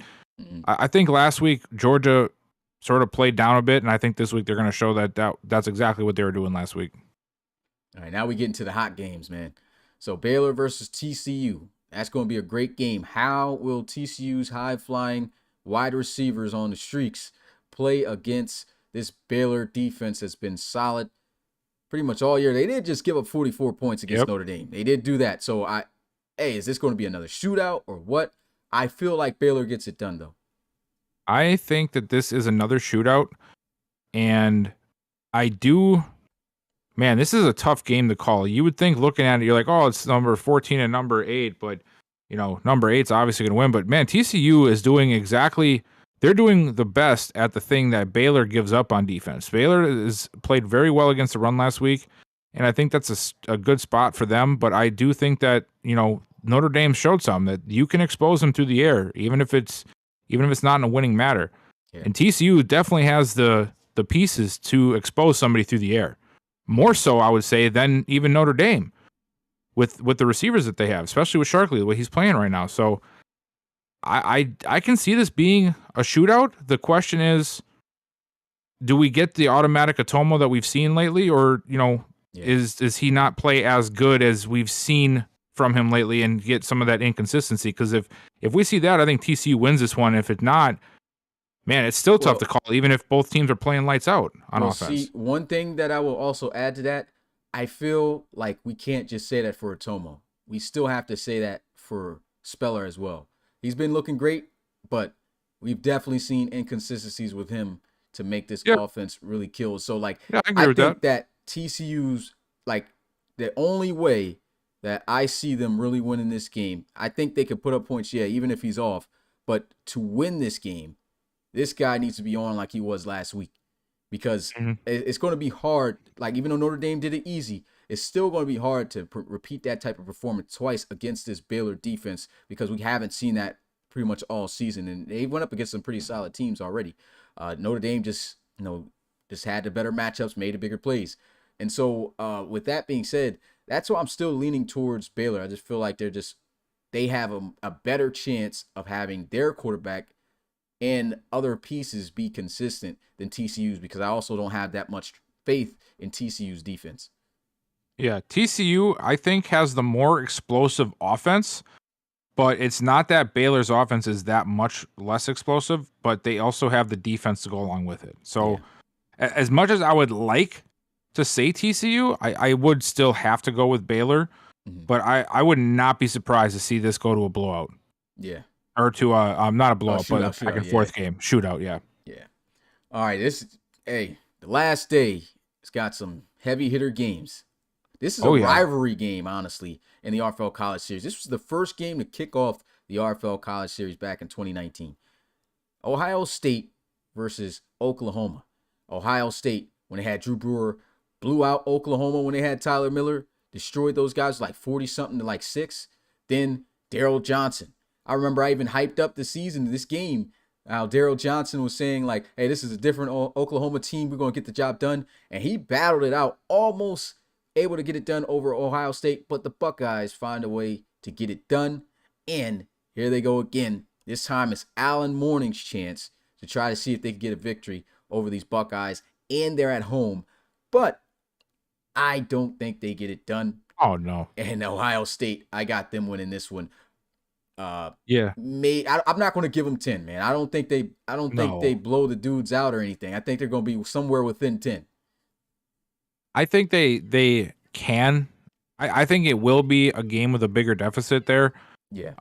I just think that there is a possibility here that Oklahoma could put up some serious points, but yeah, I think Ohio State's really going to clamp down this week. I think this is a huge game for them.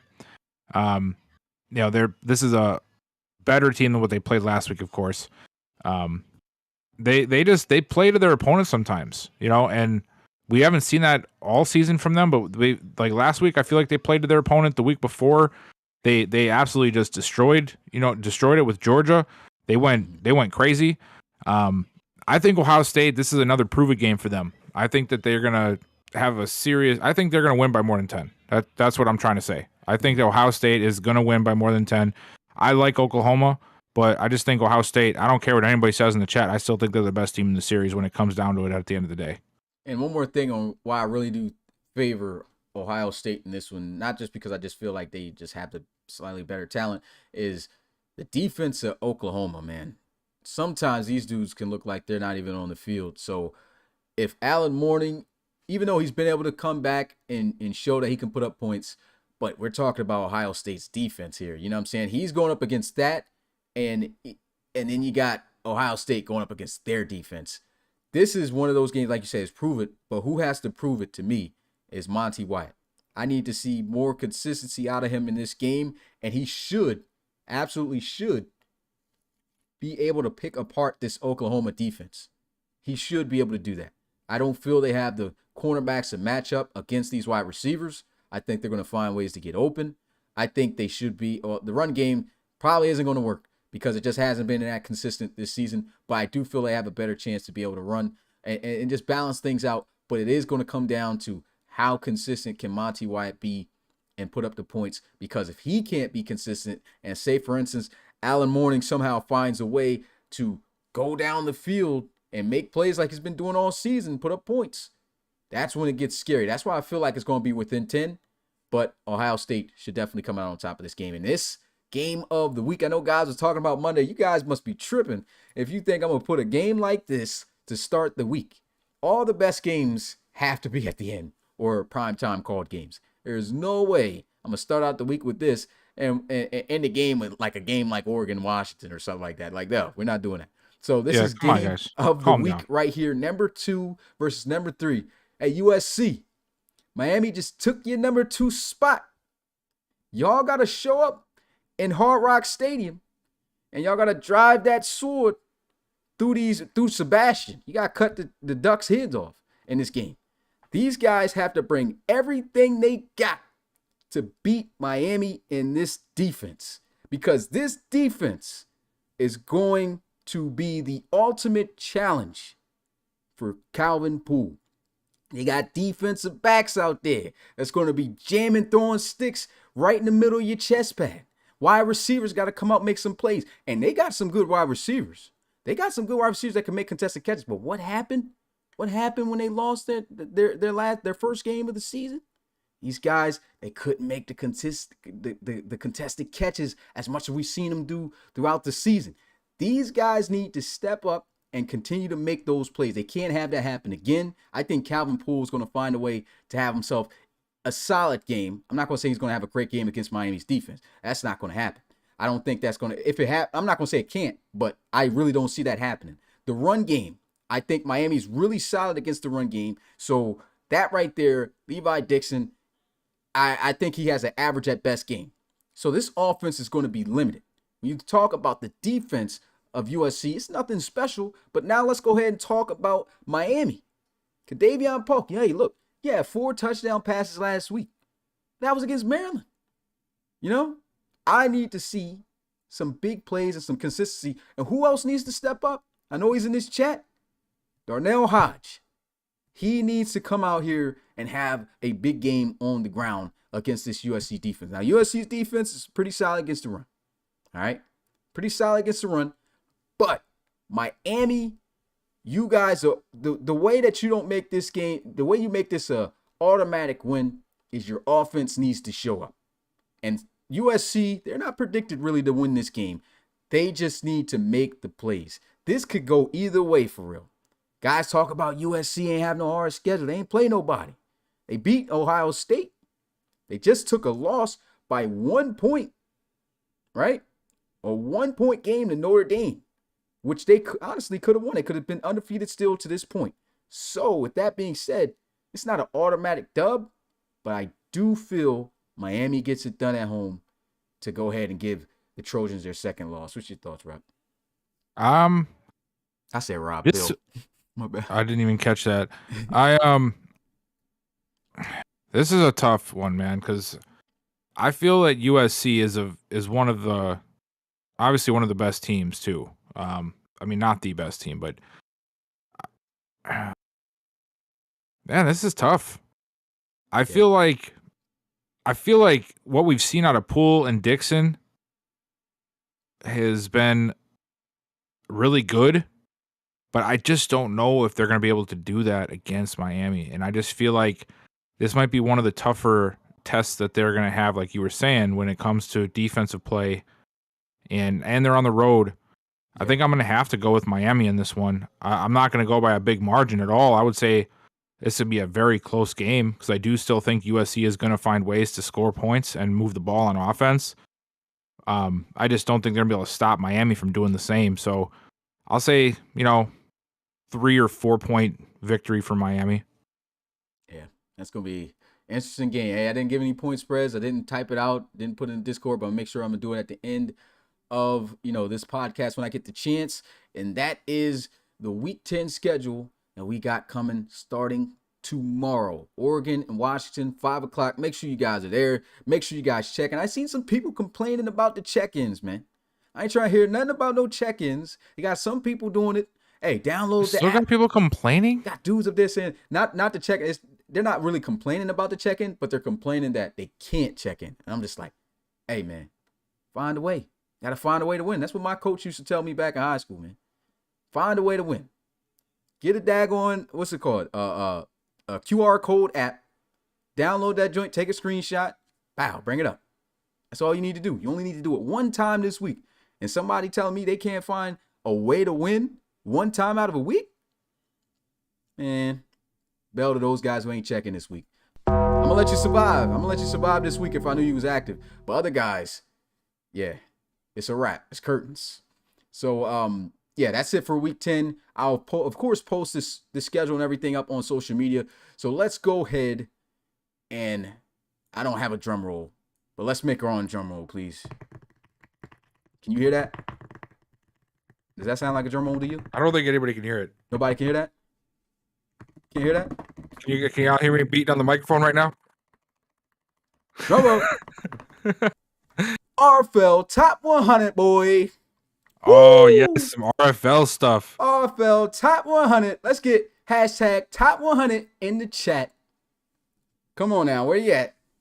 I need hashtag Top 100 in the chat right now. And not only that, before we start this and reveal who's on this Top 100, I got a special guest tonight. The same guest we had a year ago. I'm pretty sure the RFL community knows who we talking about. We talking about Bill's son. You know what I'm saying? I forgot Bill about C. that. We got Mr. Noah Underhill in the chat. How you doing, my boy? I'm doing good, Smitty. Hi, Dad. How's it going? What's up? What's up? Doing good, Really doing on good. that. That's Excited to crazy. be here. I should have made a little graphic or something for you so I could have said, like, showed like, hey, you were on with us. But it's all good. Guys all can't good, get man. these beautiful art pieces like we got right here. But it's all good, Man, man. I'm just happy, man. We are talking about some RFL stuff, man. I cannot wait. Yeah, man. So before we hop into this, got my man Noah on here as usual. And the main reason he's going to be explaining to you guys how the process of the Top 100 came about. Last year, he did it all by himself. This year, we worked on some things. We talked to each other about, how we feel on working it. And it was not just one person now handling it, and he'll tell you the rest. Yeah, so like Smitty said, last year was a one-man effort. This was a passion project for me as someone who's watched the NFL Network for a long time. They have their top 100 list every year, so I wanted to do that for the RFL, and I was given that opportunity, and I thank you once again for letting me do that. But now you get a official RFL list instead of having to put that caveat at the beginning of everything you disagree with. But yeah, so this year we were able to get some votes from some, like, what would you call them, like trusted community members. I guess we could say that. Yeah. We'll go with that.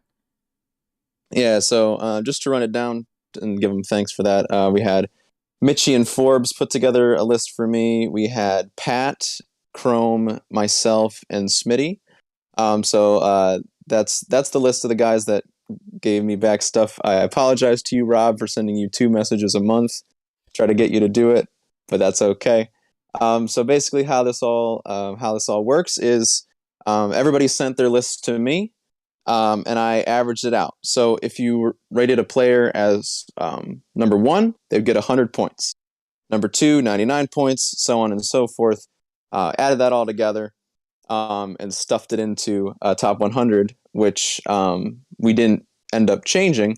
I had those little markers for you in case I wanted to go in and we were going to have an argument for a little bit, but we decided not to do that. Yeah, because I like the list. I'm gonna be honest, man. Like, I really like the way we did it this year because, like, of course we didn't get to have any input like that. We had to just leave it up to you, and it was unofficial. But like that way that list turned out when I looked at it, I was just like, there may be some things on here I disagree with, but it's a good list. I liked it. That's the more fun in it. Yeah. Oh, you said? Yeah. So okay. So but putting that little caveat in there, some of the players, especially for this week, may get on the list based on one person putting them very highly compared with everybody else. So if that comes up, I will call that out. Stop hating. It's all good. But yeah, so let's just get right into it. Right, I must say, before we get into this, I got to put out here, I was supposed to be a part of this, and then I didn't do it, and I just didn't find the time. I tried. I had a list of up to almost 50 done, and I didn't want to do it unless I had the whole thing done. And Noah was in my inbox like, "Hey man, when this is supposed to be done right now, this is supposed to be done at this time. You're gonna have this done." I'm like, man, I'm not gonna have this done at all. So I just wanted to hats off to these guys for putting in the time and effort, because I've been doing the podcast for over a year. I've been here for 3 years, and this is not easy. Let me tell you guys this right now in the chat. This is not easy, even for somebody who talks about these guys on a weekly basis. This was hard. So the amount of work that really does go into making this list, just figuring out the top 100 guys to put in it, not even considering where to put them once you have your 100 guys, is just insane. So I just want to put that out there because it is definitely a huge project that I think does get underappreciated sometimes, and it's not by any fault of anybody. It's not something you really think about. Yeah, but before I get into explaining, before I show things, man, let's give another bell to this hairy egg, man. Put him in a cartridge somewhere.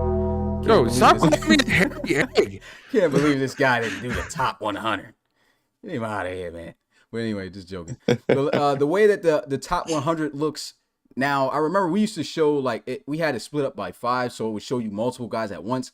Bees, I told him to create me a graphic where I could show and we could talk about each player individually. So this will get posted on social media by tens, but each player will have their own just graphic to show where they place. We don't have highlights. So a lot of people keep asking, can you put highlights? You think we got the time to make 100 players highlights on top of making these graphics? No, we don't. So if you want it done, do it yourself. Yeah, if you want it done, how about you make the highlights? But with that being said, let's get the drum roll going again. Noah, you got to join with us, man. Play that. We're going to do drum rolls. All right. So this is going to be 100 through 81. Not 100 through 90 because we don't got that much time before the RFL season gets here. So with the 100th, the player that comes in at number 100 in the RFL top 100. Hold up. What's going on, man? I got this here. What is it? I can't see. You know, I can't see. I know you can't see me. Am I supposed to be? Hold on. Nostradamus up in here. Bro, just give me a second, okay? I'm trying to be cool. You okay? said you got this here? Just give me a second, okay? Ads. You said play an ad?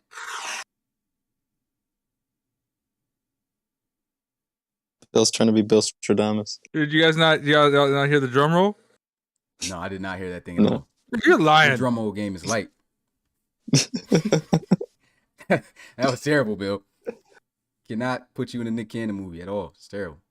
But man, I really thought that y'all could hear that. I played it on max volume on my phone. It sounded like you were tearing a piece of paper, to be honest. I'm not even gonna lie to you. It's like way in the back, like 10 yards away from the mic, you was tearing a sheet of paper. That's what it sounded like to me.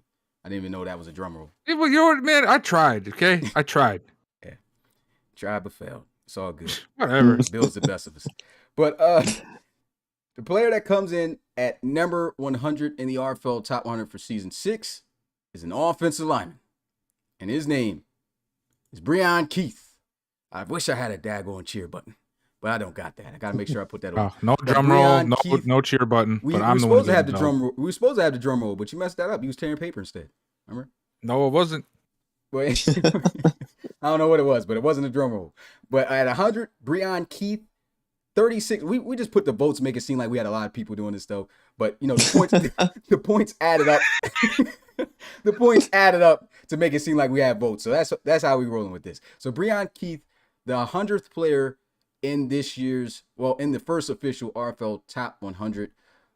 Thoughts on this guy? He's an offensive lineman, so I'm gonna just say it first. We gotta bail ourselves because we don't know too much about these guys. I'm gonna be honest. I'm gonna be honest with y'all. We don't know too much about these. We can say this about this guy though. What can we Breon say? Keith.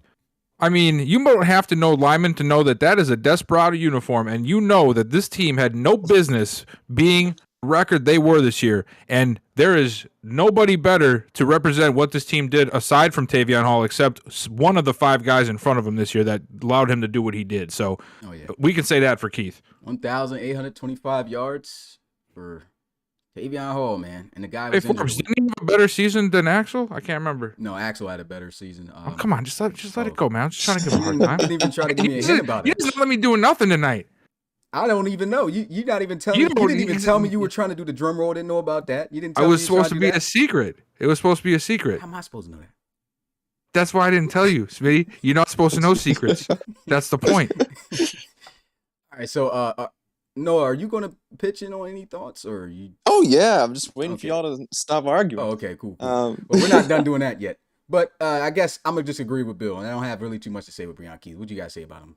Yeah, Breon Keith is one of the guys that was on my list last year. I like his style. I know Desperados were one of the best running teams this year, and I believe they were towards the top of the sacks allowed as well. So I felt like that was a good enough reason to put him higher on my list. So I think this is a good spot for him. I didn't think he was going to make it on, but we realized that I had a slight error in my putting stuff together. So I'm excited that he's here, and I think this is a good spot for him. Nice. Well, time to get on to player 99. This one will be a bit more interesting. All right. So, the 99th player of the RFL Top 100, he is a quarterback. Bill, we're just going to ask you, who do you think it is? At 99? Yeah. Is it still the quarterbacks that we had on the list when I was trying to help? Yeah, it's a quarterback. We're going to ask you for we'll let you know what the position is and just have you take a guess on who you think the player is. If it's quarterbacks that were there on the list when we were trying to come up with it, I already know who it should be if they have to be on this list. So, am I supposed to say who it is? I feel like you probably know, so I'm not even going to say it. All right, so the player coming in at number 99 in the RFL Top 100 is Latavius Well, man. A.K.A. Mr. Clutch. Right, Bill? Yes, clutch for one drive. Votes. 39 votes. Hey, that boy took you to the NRC championship again, though, didn't he? Yeah, then he took us right out of it. All right. What you think those other two quarterbacks would have did, though? I'm not saying more than him, but he Mr. 89 overall superstar dev. Hey, my boy balled out. Hey, this guy missed a good portion of the season. He got hurt. Was it week 2 against the Diablos?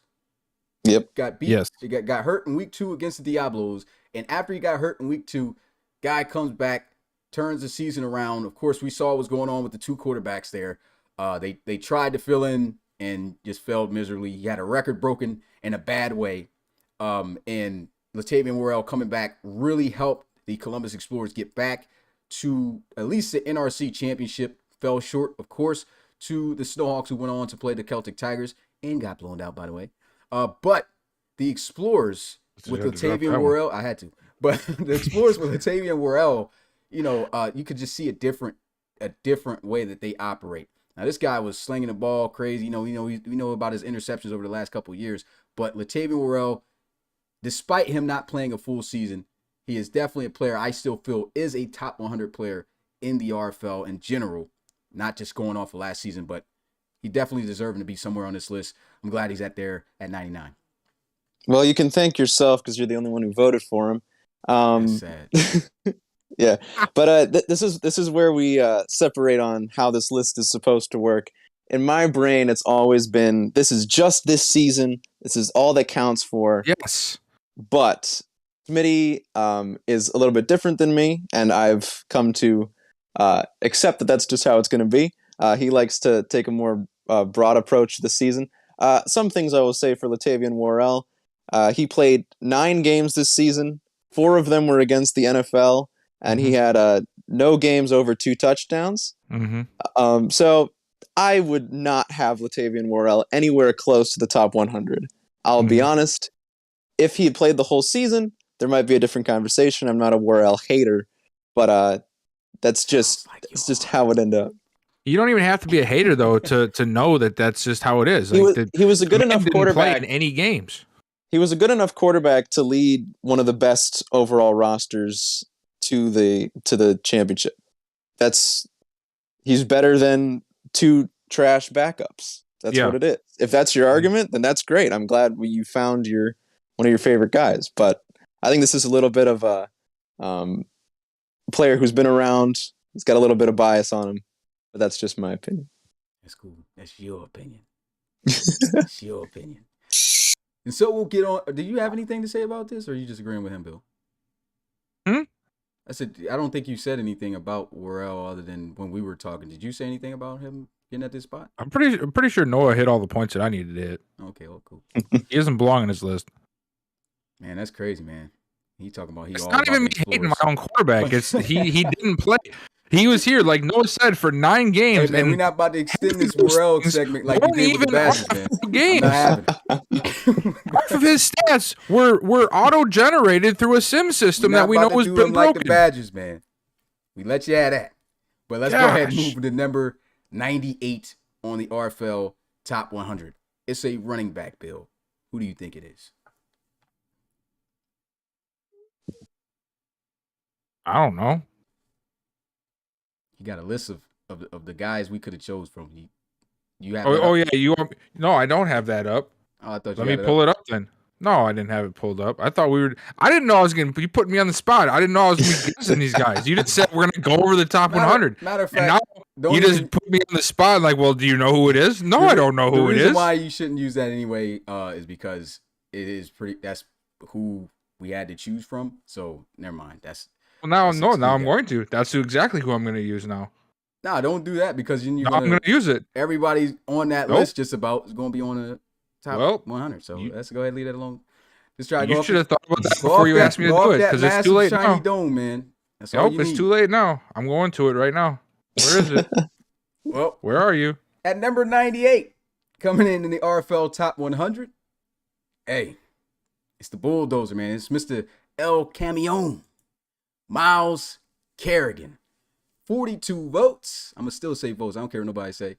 Steamers, he's up here. And I think, his production has still been great for the Steamers every single year. He rushed for over 1,000 yards again. And like, even though he's been splitting more carries than he was in the past, he's still a dynamic running back every time he plays, you just know you're going to see somebody get put on their back or a big run of some sort from Myles Kerrigan to help his team as best he can on the ground. And so I definitely feel like he's deserving of a top 100 spot. I do feel like this suits him as well, somewhere down the lower end, because like he's been known to be a top back in the RFL for a while, but because he's starting to get cut down a little bit more, they just brought in Amir Williams and stuff like that. He's not looked at as, in my opinion, a top 100, player that's going to be mid-range or high. So I mean, still a great player to have, worthy of being on this list. Yeah, I tend to agree. He wasn't on my personal list, but he was in the short list. He was right around that area. For some people that are wondering, we had a short list of guys we picked between Smitty and I. We made a list for our voters to choose from, so we wouldn't have any like crazy people who aren't even close to being a top 100 player. So that's what that was about. But Myles Kerrigan, he cracked 1,000 yards this season, 14 touchdowns. That's a very solid place to be, and I think this is a good spot for him. I think he deserves to be here, and he's been one of my favorite players to watch as well. So I'm happy that he is here. Yeah, I agree with that. I like Kerrigan. I think that, I know like Noah, you said you want these guys to be 100% off of this year, but we all know that somehow, some way, it always leaks into what they've done in the past as well. Yep. And I feel like this guy would have been higher had he not had an injury-plagued season last year, because he is one of the better backs in the RFL. He's been that for a long time. He had that injury from last year, and he is getting a little bit older, so he's not the same as he once was, but still good to see him in the top 100 for sure. All right, I'm not even going to ask you every one because it is going to hold up some time here. So I'm going to just go ahead and move on. Number 97 is also a running back, and that is from Dublin, Lester Gadsden, coming in at number 97, 45 votes. In my opinion, I do feel like he probably could have been slightly higher because I don't know. Not a lot of guys pay attention too much to the Shamrocks, but Lester Gadsden, when he runs the rock, is so electric, and he was electric last season as well. And, definitely deserving to be on this list. Like I said, I felt like he could have been a little bit higher for sure, but hey, he's here. That's all I got to say about it. Go ahead and watch some tape on this guy. Your jaw will drop sometimes. Yeah, definitely. Lester Gadsden, he's been a top back for quite a bit now, and if people aren't aware of that, then that's a problem. This is what this list is for, to get all y'all college kids caught up on what the RFL is all about. But Lester Gadsden, he had 1,133 yards, 4.2 average, 6 touchdowns, also threw in a receiving touchdown as well. So this guy, he's a little bit on the lower end of what the touchdowns are scored, as some of the other people on this list will prove. But I think this is another good spot for him. Probably could have maybe been a little bit higher if he was on a different offense that wasn't so tailored one way or the other. But I think this is a great back. Everybody would love to have this as your starting back, obviously. And yeah. I think that he does get overshadowed a little bit because of where he plays, just because Dublin, for the NRC anyway, hasn't been the most competitive. Not for lack of talent, really, because they have a whole heck of a lot of talent on the offensive side of the ball. Between Wilson, him, I mean, you can even throw Saeed Gore in there. And then, of course, Roland Woods. They have an excellent group of players on the front on that, but defense has held them back, and that's where Gadsden sort of falls into the cracks a little bit. But I knew as soon as he came over here from Houston that he was going to end up being a vital piece to this offense, and he has been nothing short of that since then. He is a big time reason that Dublin has any type of production on offense, because they obviously have a guy in Tom Wilson that needs some assistance. He can't be the guy that they have to rely on, and Gadsden is just that reliable. No matter what you need him for, he can get it done back. And if you guys don't watch the Shamrocks, if you find yourself doing it this year, if you watch Gadsden play, you'll see what we're talking about. This guy is a beast. He might not look like it. He might not seem like it overall-wise, but he is. An absolute beast and, legend, I kind of feel. He's old school guy as well. Starting out in the second season, the RFL. In the RFL. Going on to number 96. Different position here, wide receiver, young wide receiver. He's actually still been around for quite some time. Used to be with the Condors, now with the Steamers. Multiple time Pro Bowler now. J.J. Vaughn, 46 votes, 96 here. And, his play over the last couple of years, especially since being with the Steamers, has improved tremendously. And, just everything that's been going over there for Memphis has just been, growing with what Coach Jones has been able to do with his young guys. And he's really molded J.J. Vaughn. I remember when he traded for J.J. Vaughn, and I was just like, well, J.J. Vaughn, he's not really all that. I guess, if he wants him, he probably could turn him into something. And that's exactly what he was able to do. He had 3 wide receivers go to the Pro Bowl last year out of the 6 spots that were open. So J.J. Vaughn was one of those guys. And he had a great season as well here for the Memphis Steamers, and well-deserving to be on this list. If I'm not mistaken, because I don't have the stats, but I do stuff off the top of my head. But I think he had over 1,000 yards receiving too, didn't he? Yes, he did. Yeah, he had over 1,000 yards receiving, man. The guy is the real deal. 87 receptions, 12,009 yards, 9 touchdowns for J.J. Vaughn. J.J. Vaughn is a deep threat. I love this guy. He was very close to making it last season. He makes it this season. I'm very happy about it. I remember J.J. Vaughn playing with the Condors, Ronnie Nickens days. Those were some different times. But I love J.J. Vaughn. I think he's a great player. I'm really happy he's here. I'm sure Justin is also going to be very happy that he's here, because he was in my DMs last year. But, I love to see it. Love to see it. JJ Vaughn's just a beast, man. Like, he's like 6'6". He's not a big body guy, because he's very light, but he is super fast, and I don't know how to explain it. Like, because you said, Smitty, he wasn't really ever that much of a threat before getting to Memphis, but Coach Jones has found ways to make this guy play like a top flight number 1 wideout. And last year, especially, it was just, you almost needed to worry about him just as much as you did Romeo, which was crazy to think, because Romeo was just killing it last year too, and this year, of course. But this guy is severely underrated, I think, still somehow. And I fully expect him to keep doing what he did last year, this year, for the Steamers.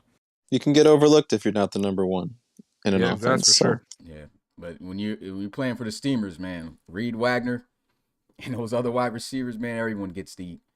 Wasn't it pretty much the Steamer Bowl and the Pro Bowl this year? The only reason why NRC finally won a Pro Bowl game?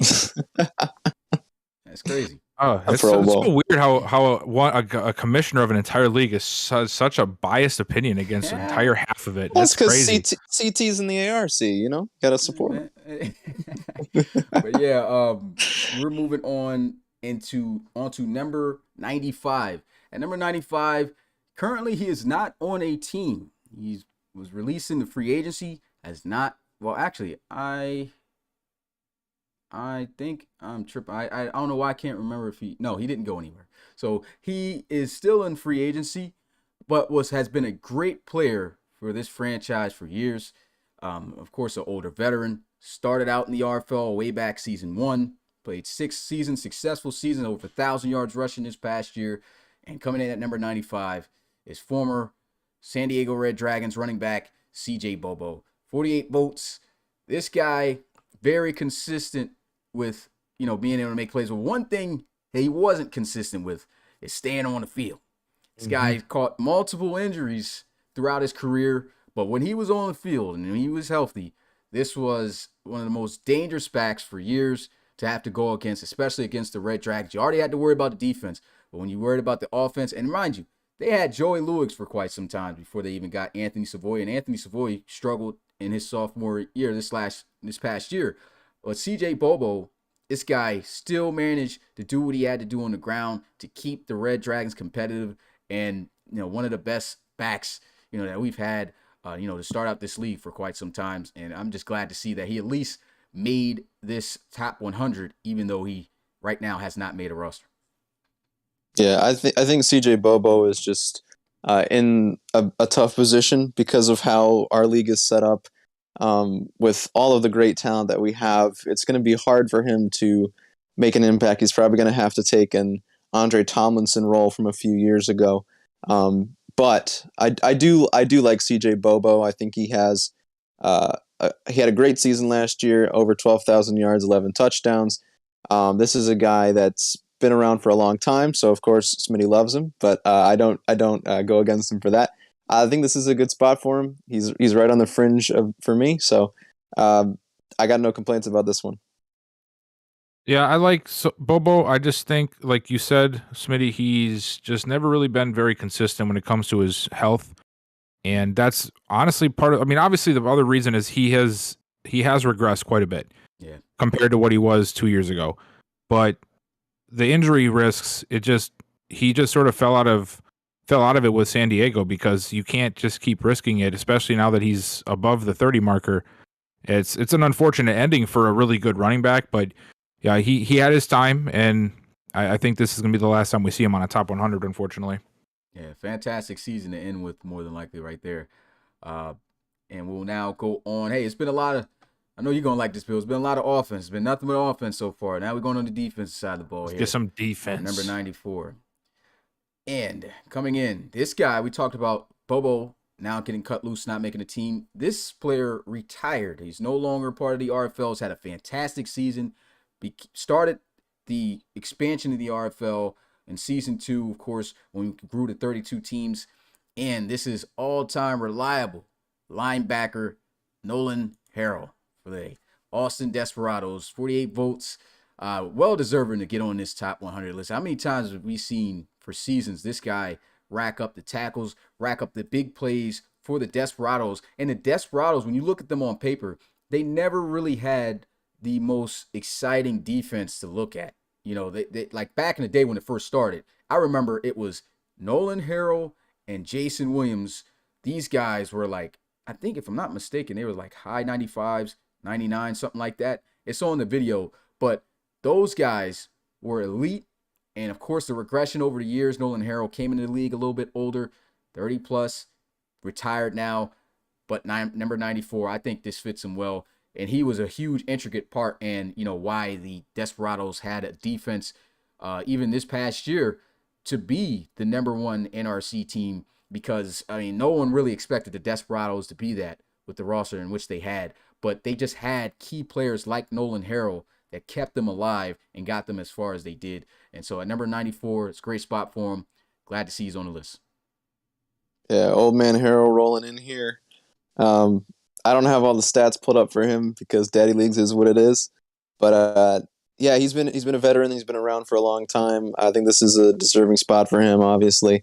Talking about Bobo maybe going in the Hall of Fame at some point. This is another guy that could be in there when Dre retires and when we get a full Hall of Fame ready to go for him. Yeah, I think this is a good spot. Good to have some defense on the board. I'm happy to see some defense finally. I love defense players and defense in general, if you guys don't know, which I think you guys all do. But you know, 2-hour argument with me. Yeah, they know that. Yeah, I know. We're all there. We know. Yeah. Anyway, Nolan Harrell has been a guy that, you know, he's not gonna get, you know, 5-6 interceptions in a season. He's probably not gonna rack up a bunch of sacks. He's that old school linebacker. You know, he's gonna play run block. He's gonna make the play once the catch is made on the drop down, or on the check down routes. But he's all over the field, and he's the captain of the defense when he's out there. And, you know, great guys like DeAndre Cummings can't do their job properly without a guy like Harrell being able to captain the ship for the whole team. And that's what he's done with the Desperados. And yes, I dropped DeAndre Cummings' name just because I like to see Mitchie squirm a little bit. Which we still, to this day, have no idea why he dislikes the guy when he balls out. But it is what it is. Yeah, Mitchie's just a hater. He just picks a random guy he doesn't like. I don't like him. When you sound like Squidward, you got to act like Squidward sometimes, you know? I love you, Mitch. That's all I had. Oh, okay.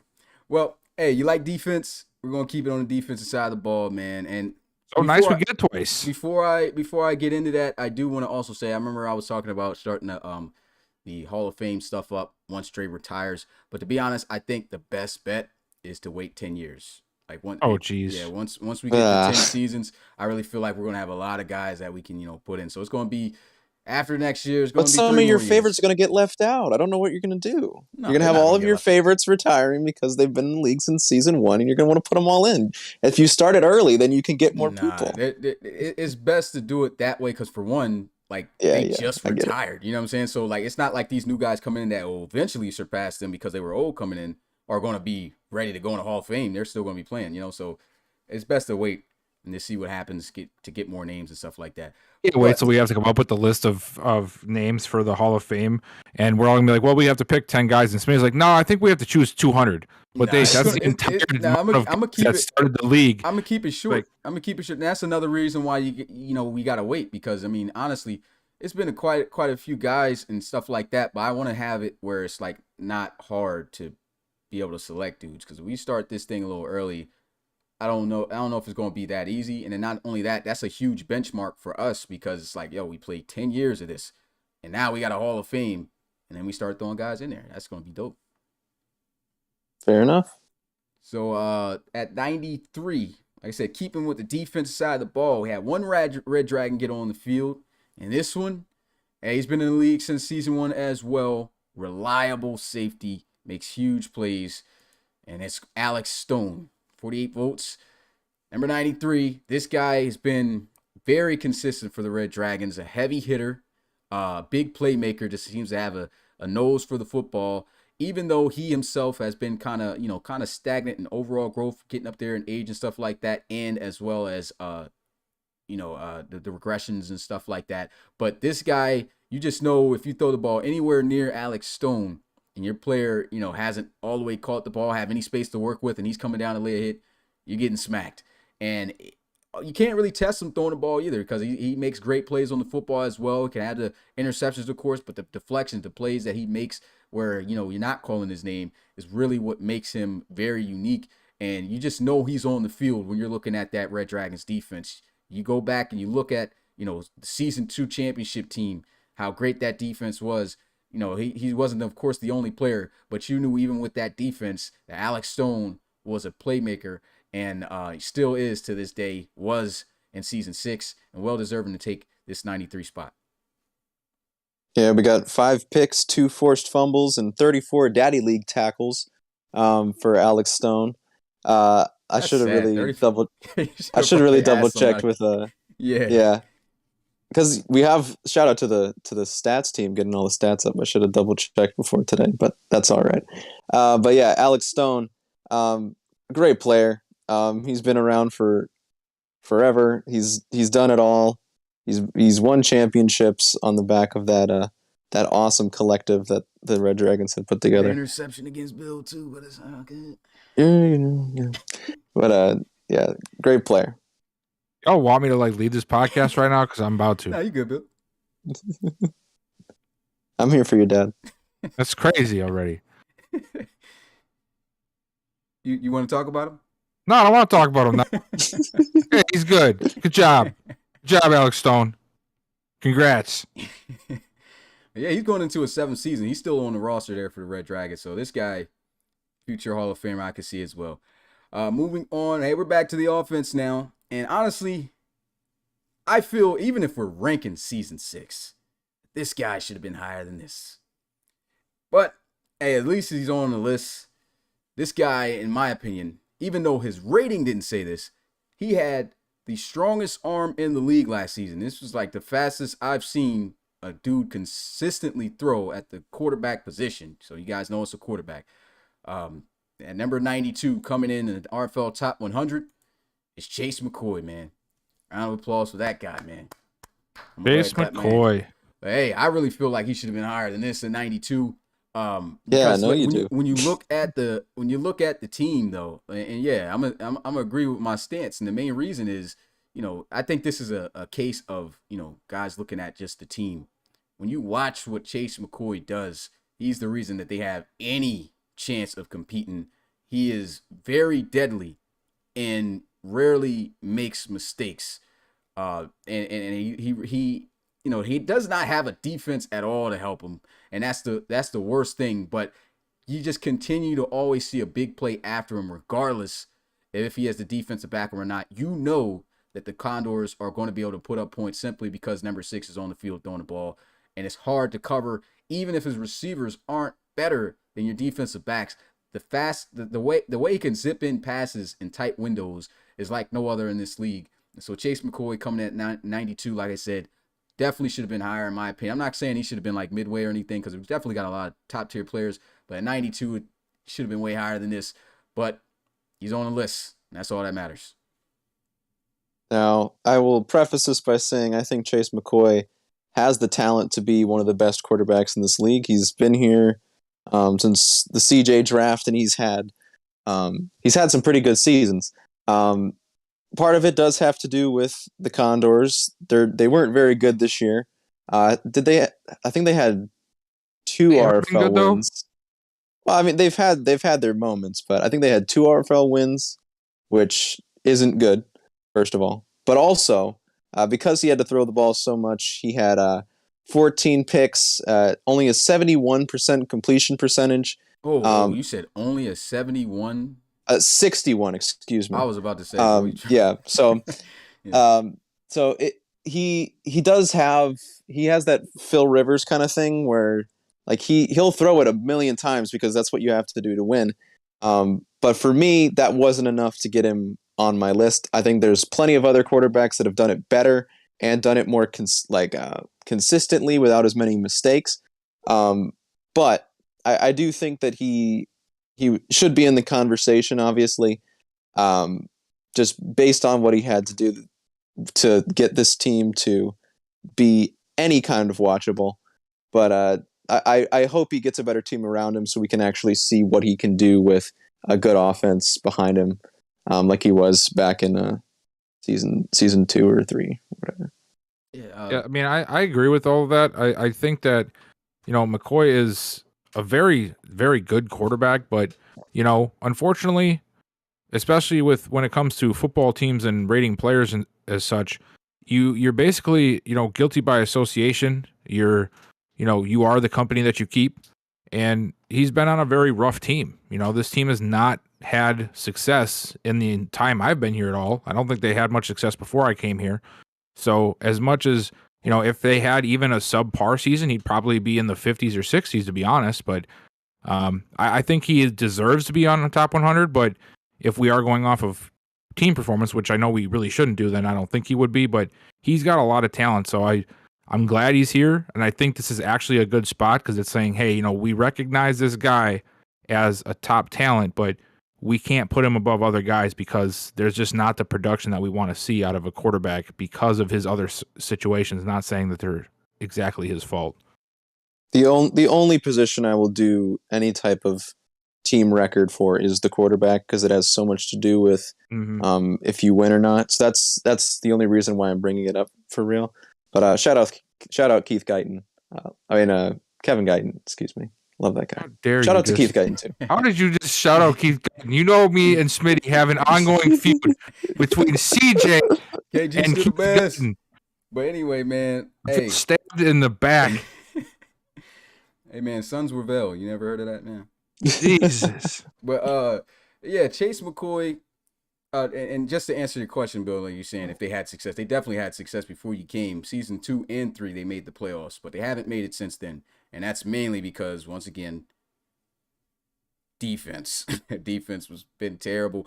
But also, I think, if I'm not mistaken, some trades and stuff from past coaches took away a lot of their key players. And yeah, they had Isaiah. Yeah, they had Isaiah Ingram. Now where's he at? Under beds. So that's terrible. But hey, they got Jacob Reed, right? Jacob Reed in the chat. My guy. See if you make a difference. We know he's built. Well, we know that. Yeah, that's for sure. But at coming in at number 91, we're staying at the quarterback position. And I think I'm gonna give it away, but why not? I might as well say this guy, nickname, hey, he was a bum. This guy used to be a bum, man. But now he's over Chase McCoy in the top 100. Hey, after the season he had this past season, he played pretty good, though. So maybe I could give it to him since he's only one slot over Chase after this season. So I guess, all right, I'll give that to him. But we got to go ahead and give kudos or probably change this guy's name just for this year. and actually call him what his real name is. Mr. Chumlee coming in at 9150 votes. See him winding that thing up, took his team to the playoffs. And, he did lose that game to the Black Knights after being up quite a bit. But Chumlee had himself a solid season. A nice, he's been inconsistent, but we've always known Chumlee could be a good quarterback. But he was not Bumlee this past season. He was legit Chumlee, and he came out, did his thing, took his team to the playoffs in a tough division. And if I'm not mistaken, they won the division. Yep. Right? Yeah, but like, I mean, think so. Honestly, though, I gotta agree with Frankie here. Like, can we say he did it, or was it somebody else on this offense? Honestly, if you watch, it was definitely more so the running back. But still, he played. Monty Manuel was killing it. Yeah, he was killing. But still, I was telling you guys about him last year. That in the past game, well, you couldn't really say nothing about him last year anyway because he didn't even play the whole year. You know what I'm saying? So it's like we really couldn't really. I had Damani very high on the Hot 100 last year. Yeah. But unofficial. Chumlee, I think he's deserving to be on this list. I was kind of shocked to see him, over McCoy because honestly, I do feel like McCoy is a better quarterback than him, for sure. But, if we're going off of, majority of this being from last season, I do feel like Chumlee had himself a solid season enough to be here. And I think he's going to continue to get better. He's going to continue to get better. I'm not saying a Hall of Fame type of guy, but he has a chance and worthy of being at number 91. No offense to Dunn here. I just need to say this, but like, I can't even like the guy because of his name. Like, I'm not even gonna lie, man. Like, I just can't. Either one of his names. Like, good job, Mr. Lee, but I can't. I don't want to say his first name. I don't like it. Yeah. Well, you don't like Chum, man? No, it sounds no. And you definitely team SpongeBob. It sounds like with Plankton. It sounds like the opposing quarterback in a 1990s high school football drama, like the guy nobody likes. Oh, here comes Chum. I just don't like it. Yeah. So the stats on Chumlee: over 4,000 yards, 30 touchdowns, 10 picks. And to get the edge over McCoy, what did he have to do? Win his division, have a great team season. That's the difference. That's really all. That's really all there is to say. I did put him above him.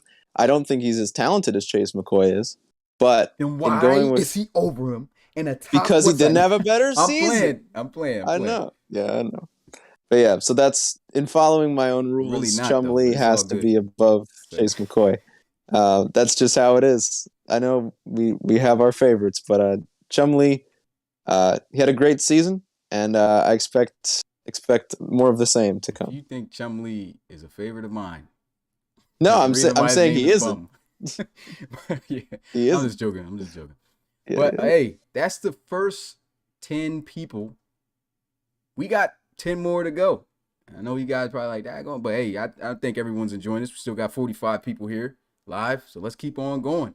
Let's go ahead back to the offensive line for number 90 in the RFL Top 100. This one coming hot out of Mexico City from the Diablos. Old-time veteran linebacker Kevin Bruce coming in at 56 votes. And like I said, lineman, I don't really have too much, but this guy makes the Pro Bowl every year. And we know the Pro Bowl mainly is overall base and things like that. But, I have actually noticed him play well in games. And, he's been a solid top-tier lineman throughout his career. So deserving to be on this list. I'm glad we are showing offensive lineman love, even though it's hard to do at times. But here he is at 90. That's all I got to say. Yeah, I mean, obviously we don't have a ton of statistics for linemen, but the Diablos did have a great offensive line this year. Kevin Bruce, a big part of that. He's been here quite a bit of time. I promise that this list is more rounded out with your defense, Bill, eventually, but we'll get there. But yeah, Kevin Bruce, another great player. He should be on here. I don't remember what his sack number was, but it was below like 3 or 4. So that's very good for a lineman. Plus, he paved the way for Madison Axel's huge season. Oh, yeah. So Yeah. I think that, I mean, it's a good thing that Bruce is up here. I think we are going to see quite a few of these guards and tackles that played on the high end teams with rushing this year. And they deserve it. Linemen aren't fancy. They're not pretty to look at. They're not something that people will go out of their way to talk about, but they are, I would say, the second most important position right next to quarterback on any team. So good thing that they're getting some love. Bruce definitely deserves it because he has been a beast for the Diablos for a long time. And last year proved that you have a good line, you can really make some noise in the RFL, even if, you're still trying to get everything else figured out. Because I don't think we expected the Diablos to come out that strong. And they did with the best rushing attack of the whole league. Yeah. And hey, talk about we love linemen. Number 89, got another lineman. So lineman, hey, got a hot streak going on. Number 89, we have at the center position. We talked about running backs with high statistics and stuff like that in terms of rushing yards. Now, this team, of course, that he plays on wasn't really too consistent with the run game. It really wasn't that great, but he's always been a good, consistent lineman. And that is Sentinels center here, Griffin Goodman. Comes in with 57 votes at number 89. Like I said, that's all I really got to say about him. He's been a consistent back, a Pro Bowler, and honestly, if you're higher overall, most likely you're going to make this list.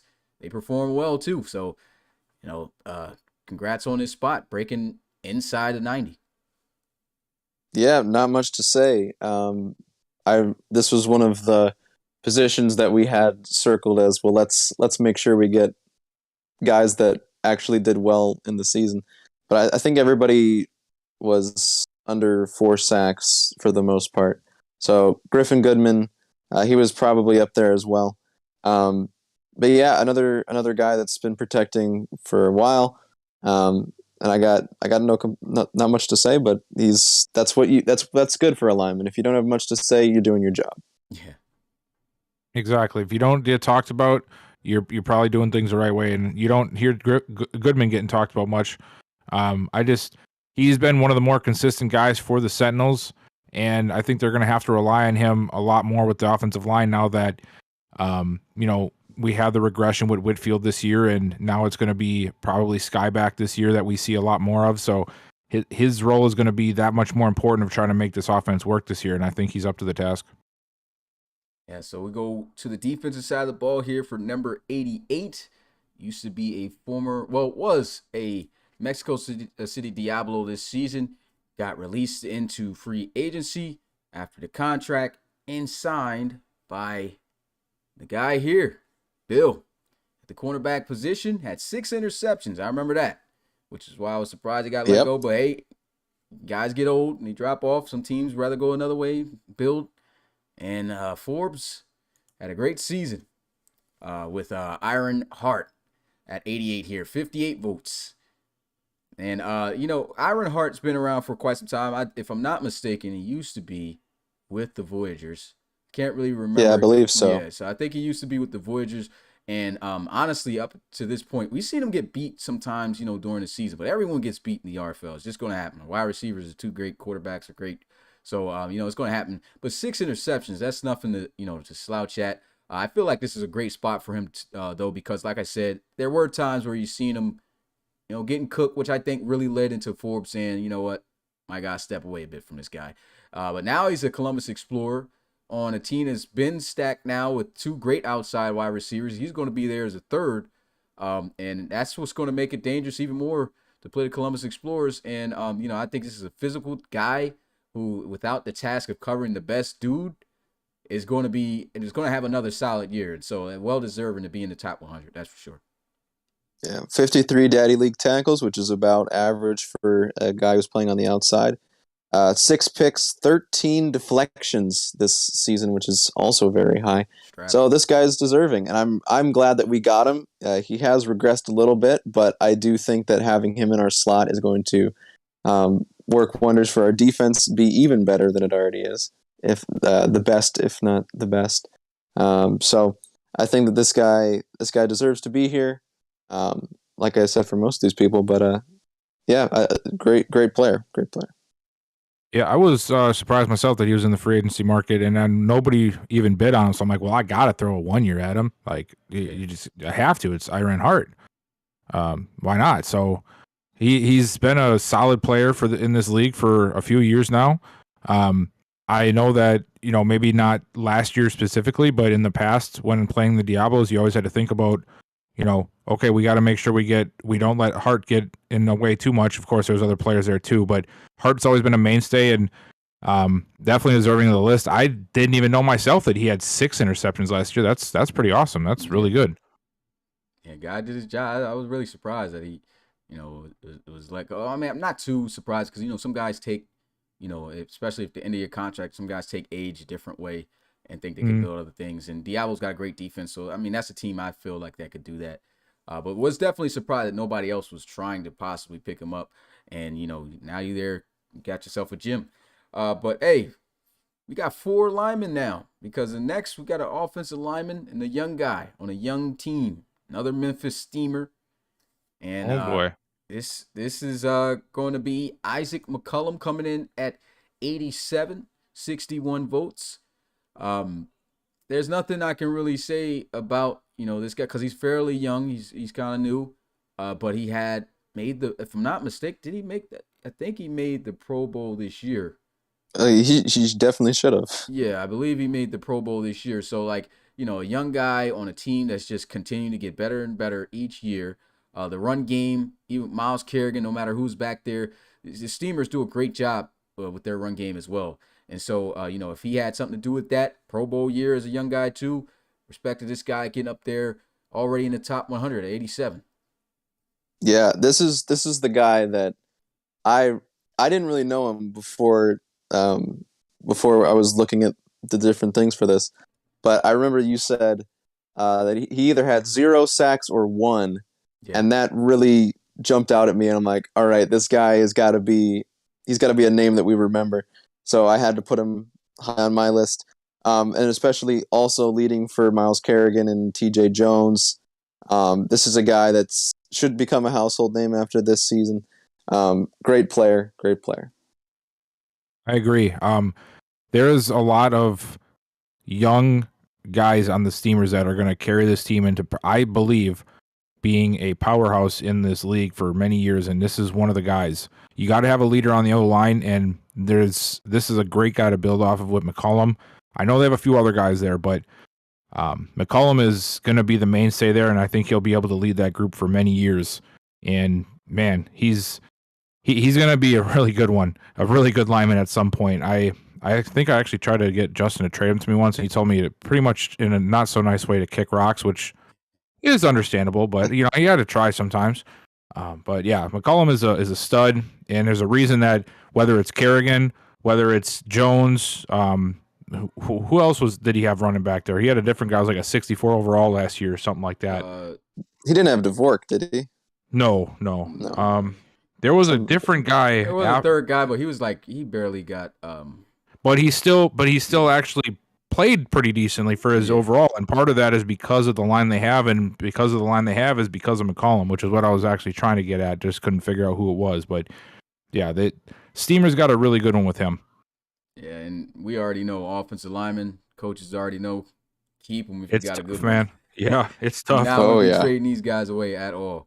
But so we're gonna move on to number 86. Now getting back to the defensive side of the ball. Been here since I think he came in, if I'm not mistaken, as a free agent the following year. So it might have been season 2 that I think this guy came in.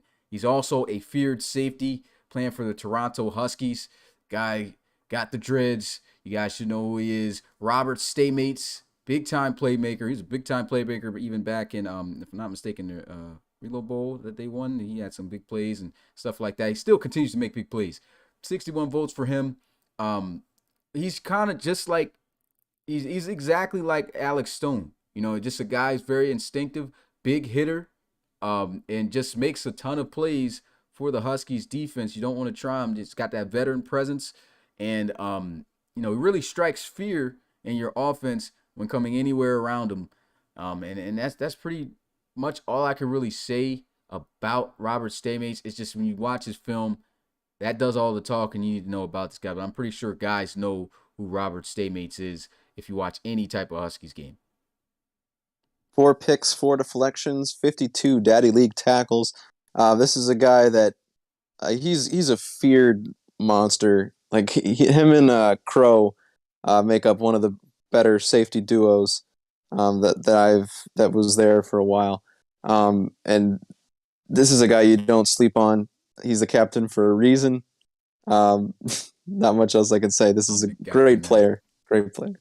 Did you really just do that? Yes, I did.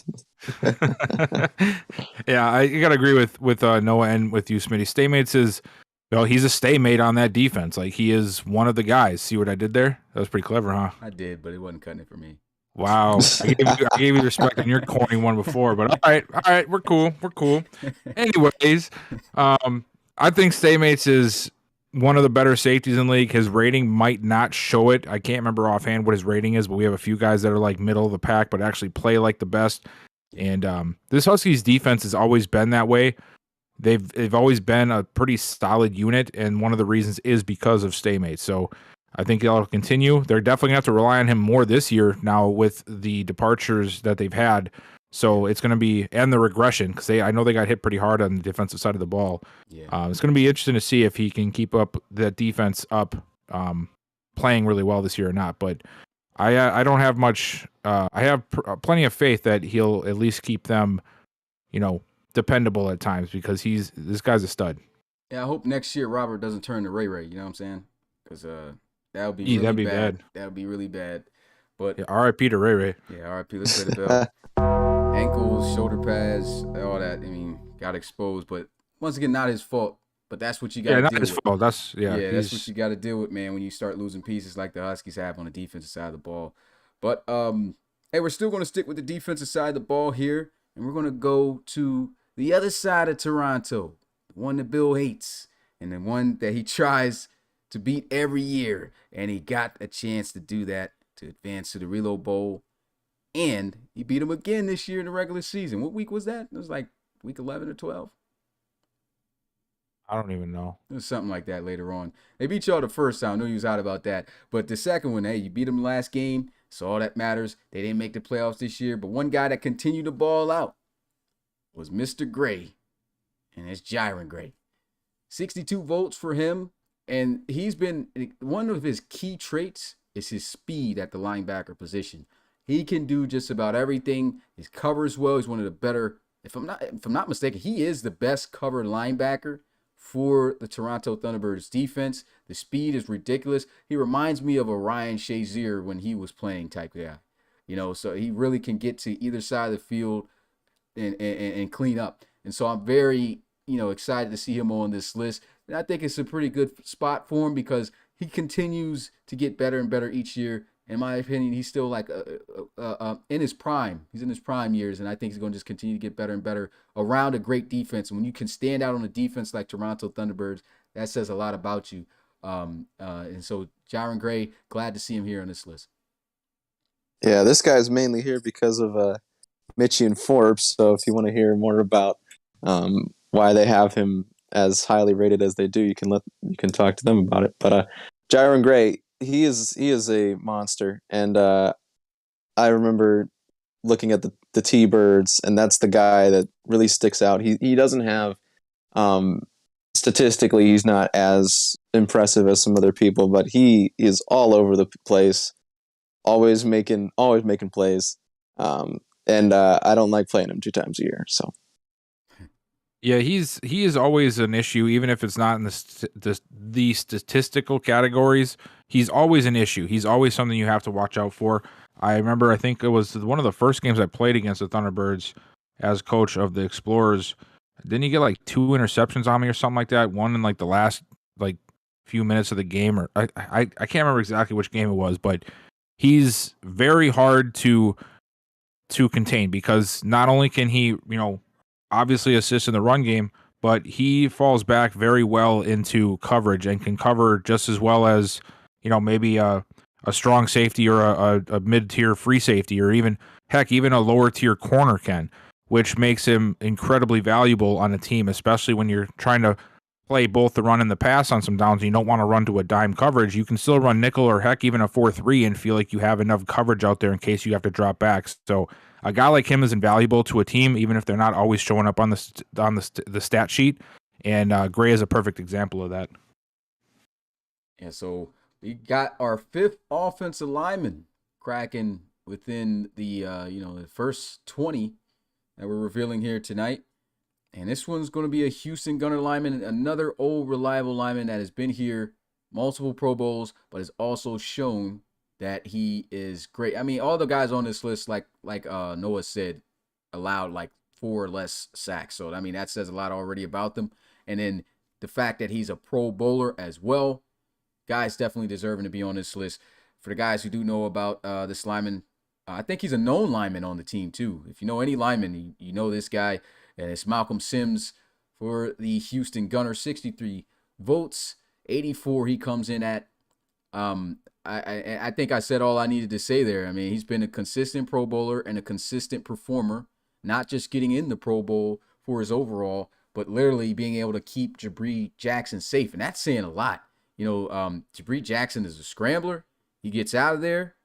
And to give up only 4 sacks, especially the amount of times that he got sacked, I think he even had less than 4 sacks, to be honest. To give up that amount of sacks, though, with a quarterback like Jabri Jackson, and especially with how things were going in Season 6, I really do feel like Malcolm Sims is a top-tier offensive lineman in this league, well deserving of being in the top 100. And I'm not going to say that he deserves to be much higher because I do feel like we got a lot more better players in the league in terms of overall, not just a position. But definitely deserve to be up here where he's at. Yeah, this is what happens when a bunch of people vote for different linemen and they all get stuck in the kind of the same area. But yeah, Malcolm Sims, another great guy. Like you said, he's playing with Jabri Jackson, so any numbers that he was going to have just spike right up. But that's just part of how it's done. But great player. He's been around a while, as far as I remember. I think he was here since Season 2, first season. Yeah, but so he's been around, and he's been consistent the whole time. So good to have him here. He's been about as consistent as you can be when you have a quarterback that's as unpredictable as Jabri to protect, and a running game that's always changing. So, there's one consistency aside from Jabri Jackson on the Gunners, and I think it has to start with Sims, because we've seen the running backs change, we've seen the receivers change. Outside of Jabri, he's one of the main guys that's always been there for the Gunners since I remember being here. I mean, of course, there's other guys, but guys that stick out, guys that make a huge impact. So, again, you need to have that leader on the offensive line, and he brings that to him. All right, moving on to number 83. It's a young guy, and he really had a very explosive season in terms of some picks. We're going to the cornerback position. And over there in Portland to the Snowhawks, coming in at number 83, is Mr. Draymond Deer, 63 votes.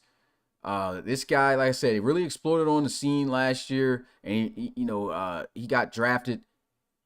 He got drafted last year. Played great this year, and just really loved his game, his physicality, the way that he can lock up certain wide receivers that would usually give some guys some fits.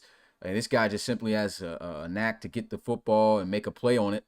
And, he was able to do that this season. We really want to see that continue to get better and better as he gets older. Only his 2nd year in the league, now going on his 3rd. At 83, I think that's a great spot for him. And that's all I got to say about Draymond Deer, man. Great cornerback. Yeah, Draymond Deer, 57 Daddy League tackles, 6 picks, 8 deflections, 2 touchdowns. This is a guy that was a playmaker all over the place for Portland. I know that Mitch is going to be happy that he's here. I think he's very dangerous. So having to play him is always scary. But I do think that this is a good spot for him. Let's see. Did I have him a bit? I had him a bit higher than this, but even so, this is a great player. Deserves to be on the list. And I'm glad he's here. we're just seeing the start of this guy's career. I think he's going to end up being a little bit higher on this list in the next few years because this was really his breakout year. I think that the sky's the limit for him, especially on a team like the Snowhawks, where there's going to be a lot of opportunities for continued success to continue to craft his game and get that, the XP that's needed to upgrade your player, obviously, in our league. I didn't know he had 6 picks either. So there's a few guys that are having really quietly good seasons that I overlooked, but it makes sense. I mean, he was a guy that was, I thought, highly touted in the draft when he was taken, and he's proven why. I think he'll end up being one of our top corners in the next few years, and with good reason. He's got some really good playmaking ability that he showed this year. I think it's just going to get better and better as we move forward. And so the next player coming in at number 82, we're staying in Portland, and on the defensive side of the ball at the secondary, this guy makes a lot of plays. It's only right to have that name, that word, as your last name.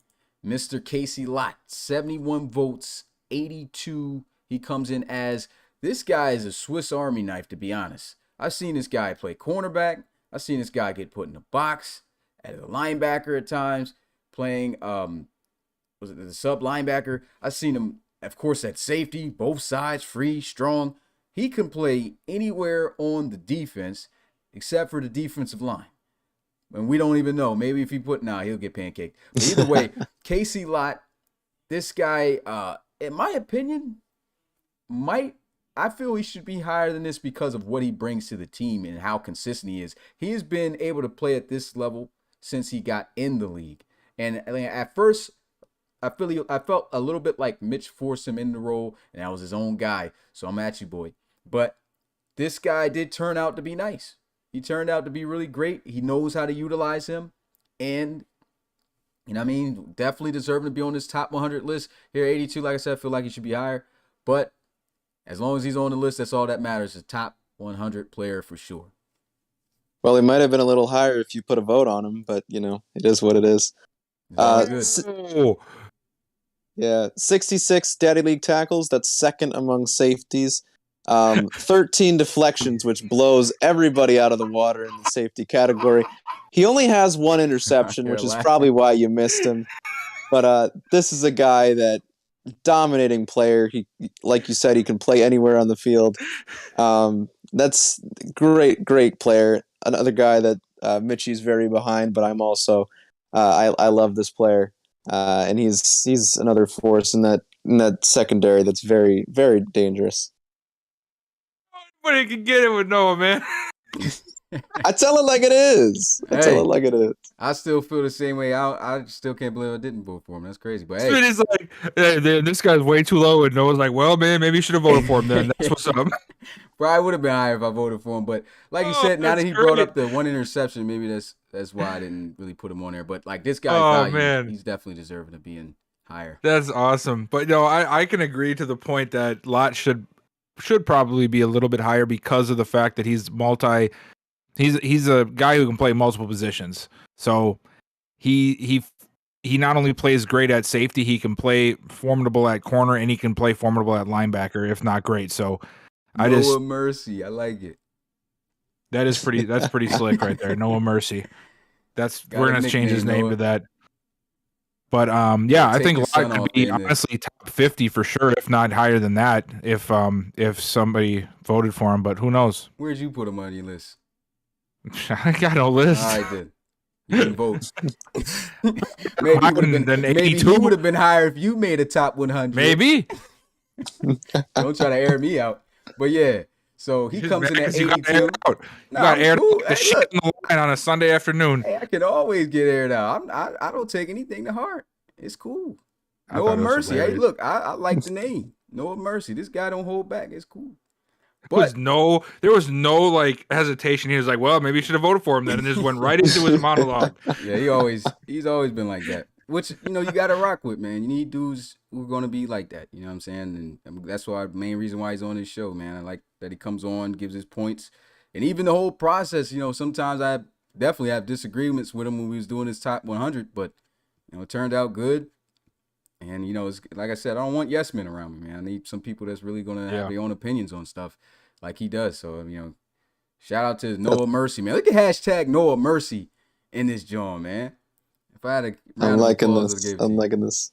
Yeah, we ain't going to gas you up too much. Don't get too hyped.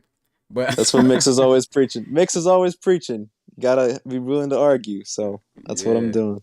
But yeah, and so this will be the last player that we put on the for tonight that we reveal at number 81. And this is another old reliable in this league that's been in there since the first expansion year of the NRC. And it's another Memphis Steamer. And if I'm not mistaken, he's broken the record for receptions or been within the top 3 in receptions 2 years when he first started, and even this past year.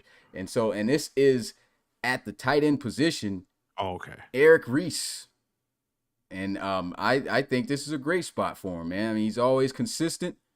I feel like there's a lot of great tight ends now in the league. So, I think we're definitely going to see some great ones that's been balling out as of recently, get called ahead. But this guy is the real deal for Memphis. Made some clutch plays for Memphis, last year. He's been making clutch plays his entire, career with Memphis.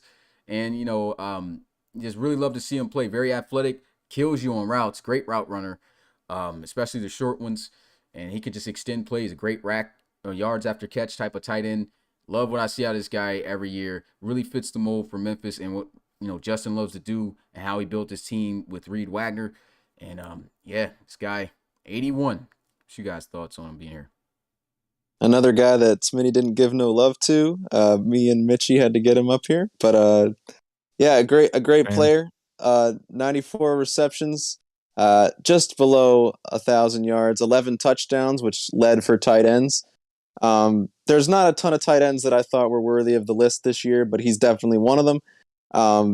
There's no doubt in my mind that he's one of the top at least 5 tight ends in the league. So having him on here is a great player to have on your team, especially in that Steamers offense, which you can never doubt. So great player. He's been consistent even before Reed Wagner. So who did he have at quarterback with the Steamers? Vanderbilt.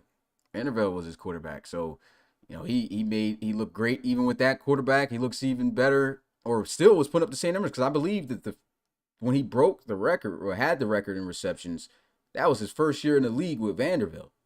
He had over 110 receptions. So this guy, he's just very talented. This guy would probably be like a top 50 player if it wasn't for that back juke a year ago. Yeah. That back juke played poorly for him. But aside from that, he's one of the most reliable tight ends that we have in the RFL, I think. He might not be the flashiest sometimes, but I do feel that he's one of the most consistent, which definitely has him deserving to be in the top 100. You know what vibes he give me? Who's a tight end that just recently retired after playing for a long time for the Cowboys? Greg Olson. Oh, for Jason Witten. Jason Witten? Jason Witten. He give me Jason Witten vibe, but more athletic. So I really like, I really feel like he fits that definition of tight end in this league, the way he plays. I don't even know how old he is, but I really feel like, Jones really loves what Eric Reese is able to bring to the table. And, obviously his statistics and everything show for that going into season number 6. And so that's going to be it for the RFL Top 100 tonight. We will be looking at doing the RFL Top 100 every week until, of course, running into the season. But, we did the first 20 here. We might do the first 20 again. I got to look at the calendar and everything, or see if I have the time to do that. If not, it'll just be the next 10. So look out for 80 through 61. And if we ain't got that, it'll be 80 through 71. But I enjoyed calling this podcast. It's already been running kind of late here. Noah, appreciate you coming on the podcast. Aaron guys out and everything. Thank you, sir. And Bill, of course, we're gonna have you on the show next week. We have you on the show every time when you could be here, unless your sister's having a birthday or something. But with that being said, it's your boy Smitty, RFL Commissioner, play commentator, along with Bill and Noah. We're gonna close up out of here, guys. You guys enjoy the rest of the week. See you guys later.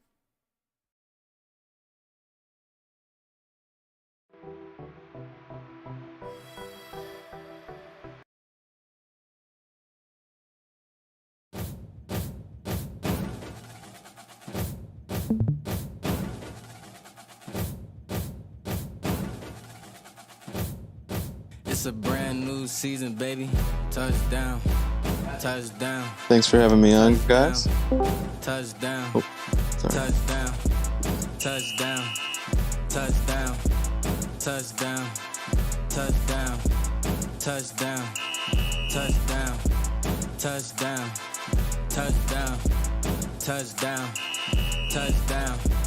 Touchdown. It's a brand new season, been a long wait. Saw some players up, put them on my highlight tape. College series here, gotta hear my name on draft day. AR in the pocket, automatic, that's a closed case. Excitement building up, I ain't been asleep in 3 days. Gotta make a statement to the scouts on the first play. Only way to win, you gotta dominate in each phase. Offense, defense, and can't forget the special teams. I ain't work for nothing, went through summer camp with 2 a days. Gotta win the natty, only satisfied with first place. I hear them haters hating on my team, but I ain't hearing them. If they line up on the other side, then we ain't fearing them. One false move, hit stick, defense killing them.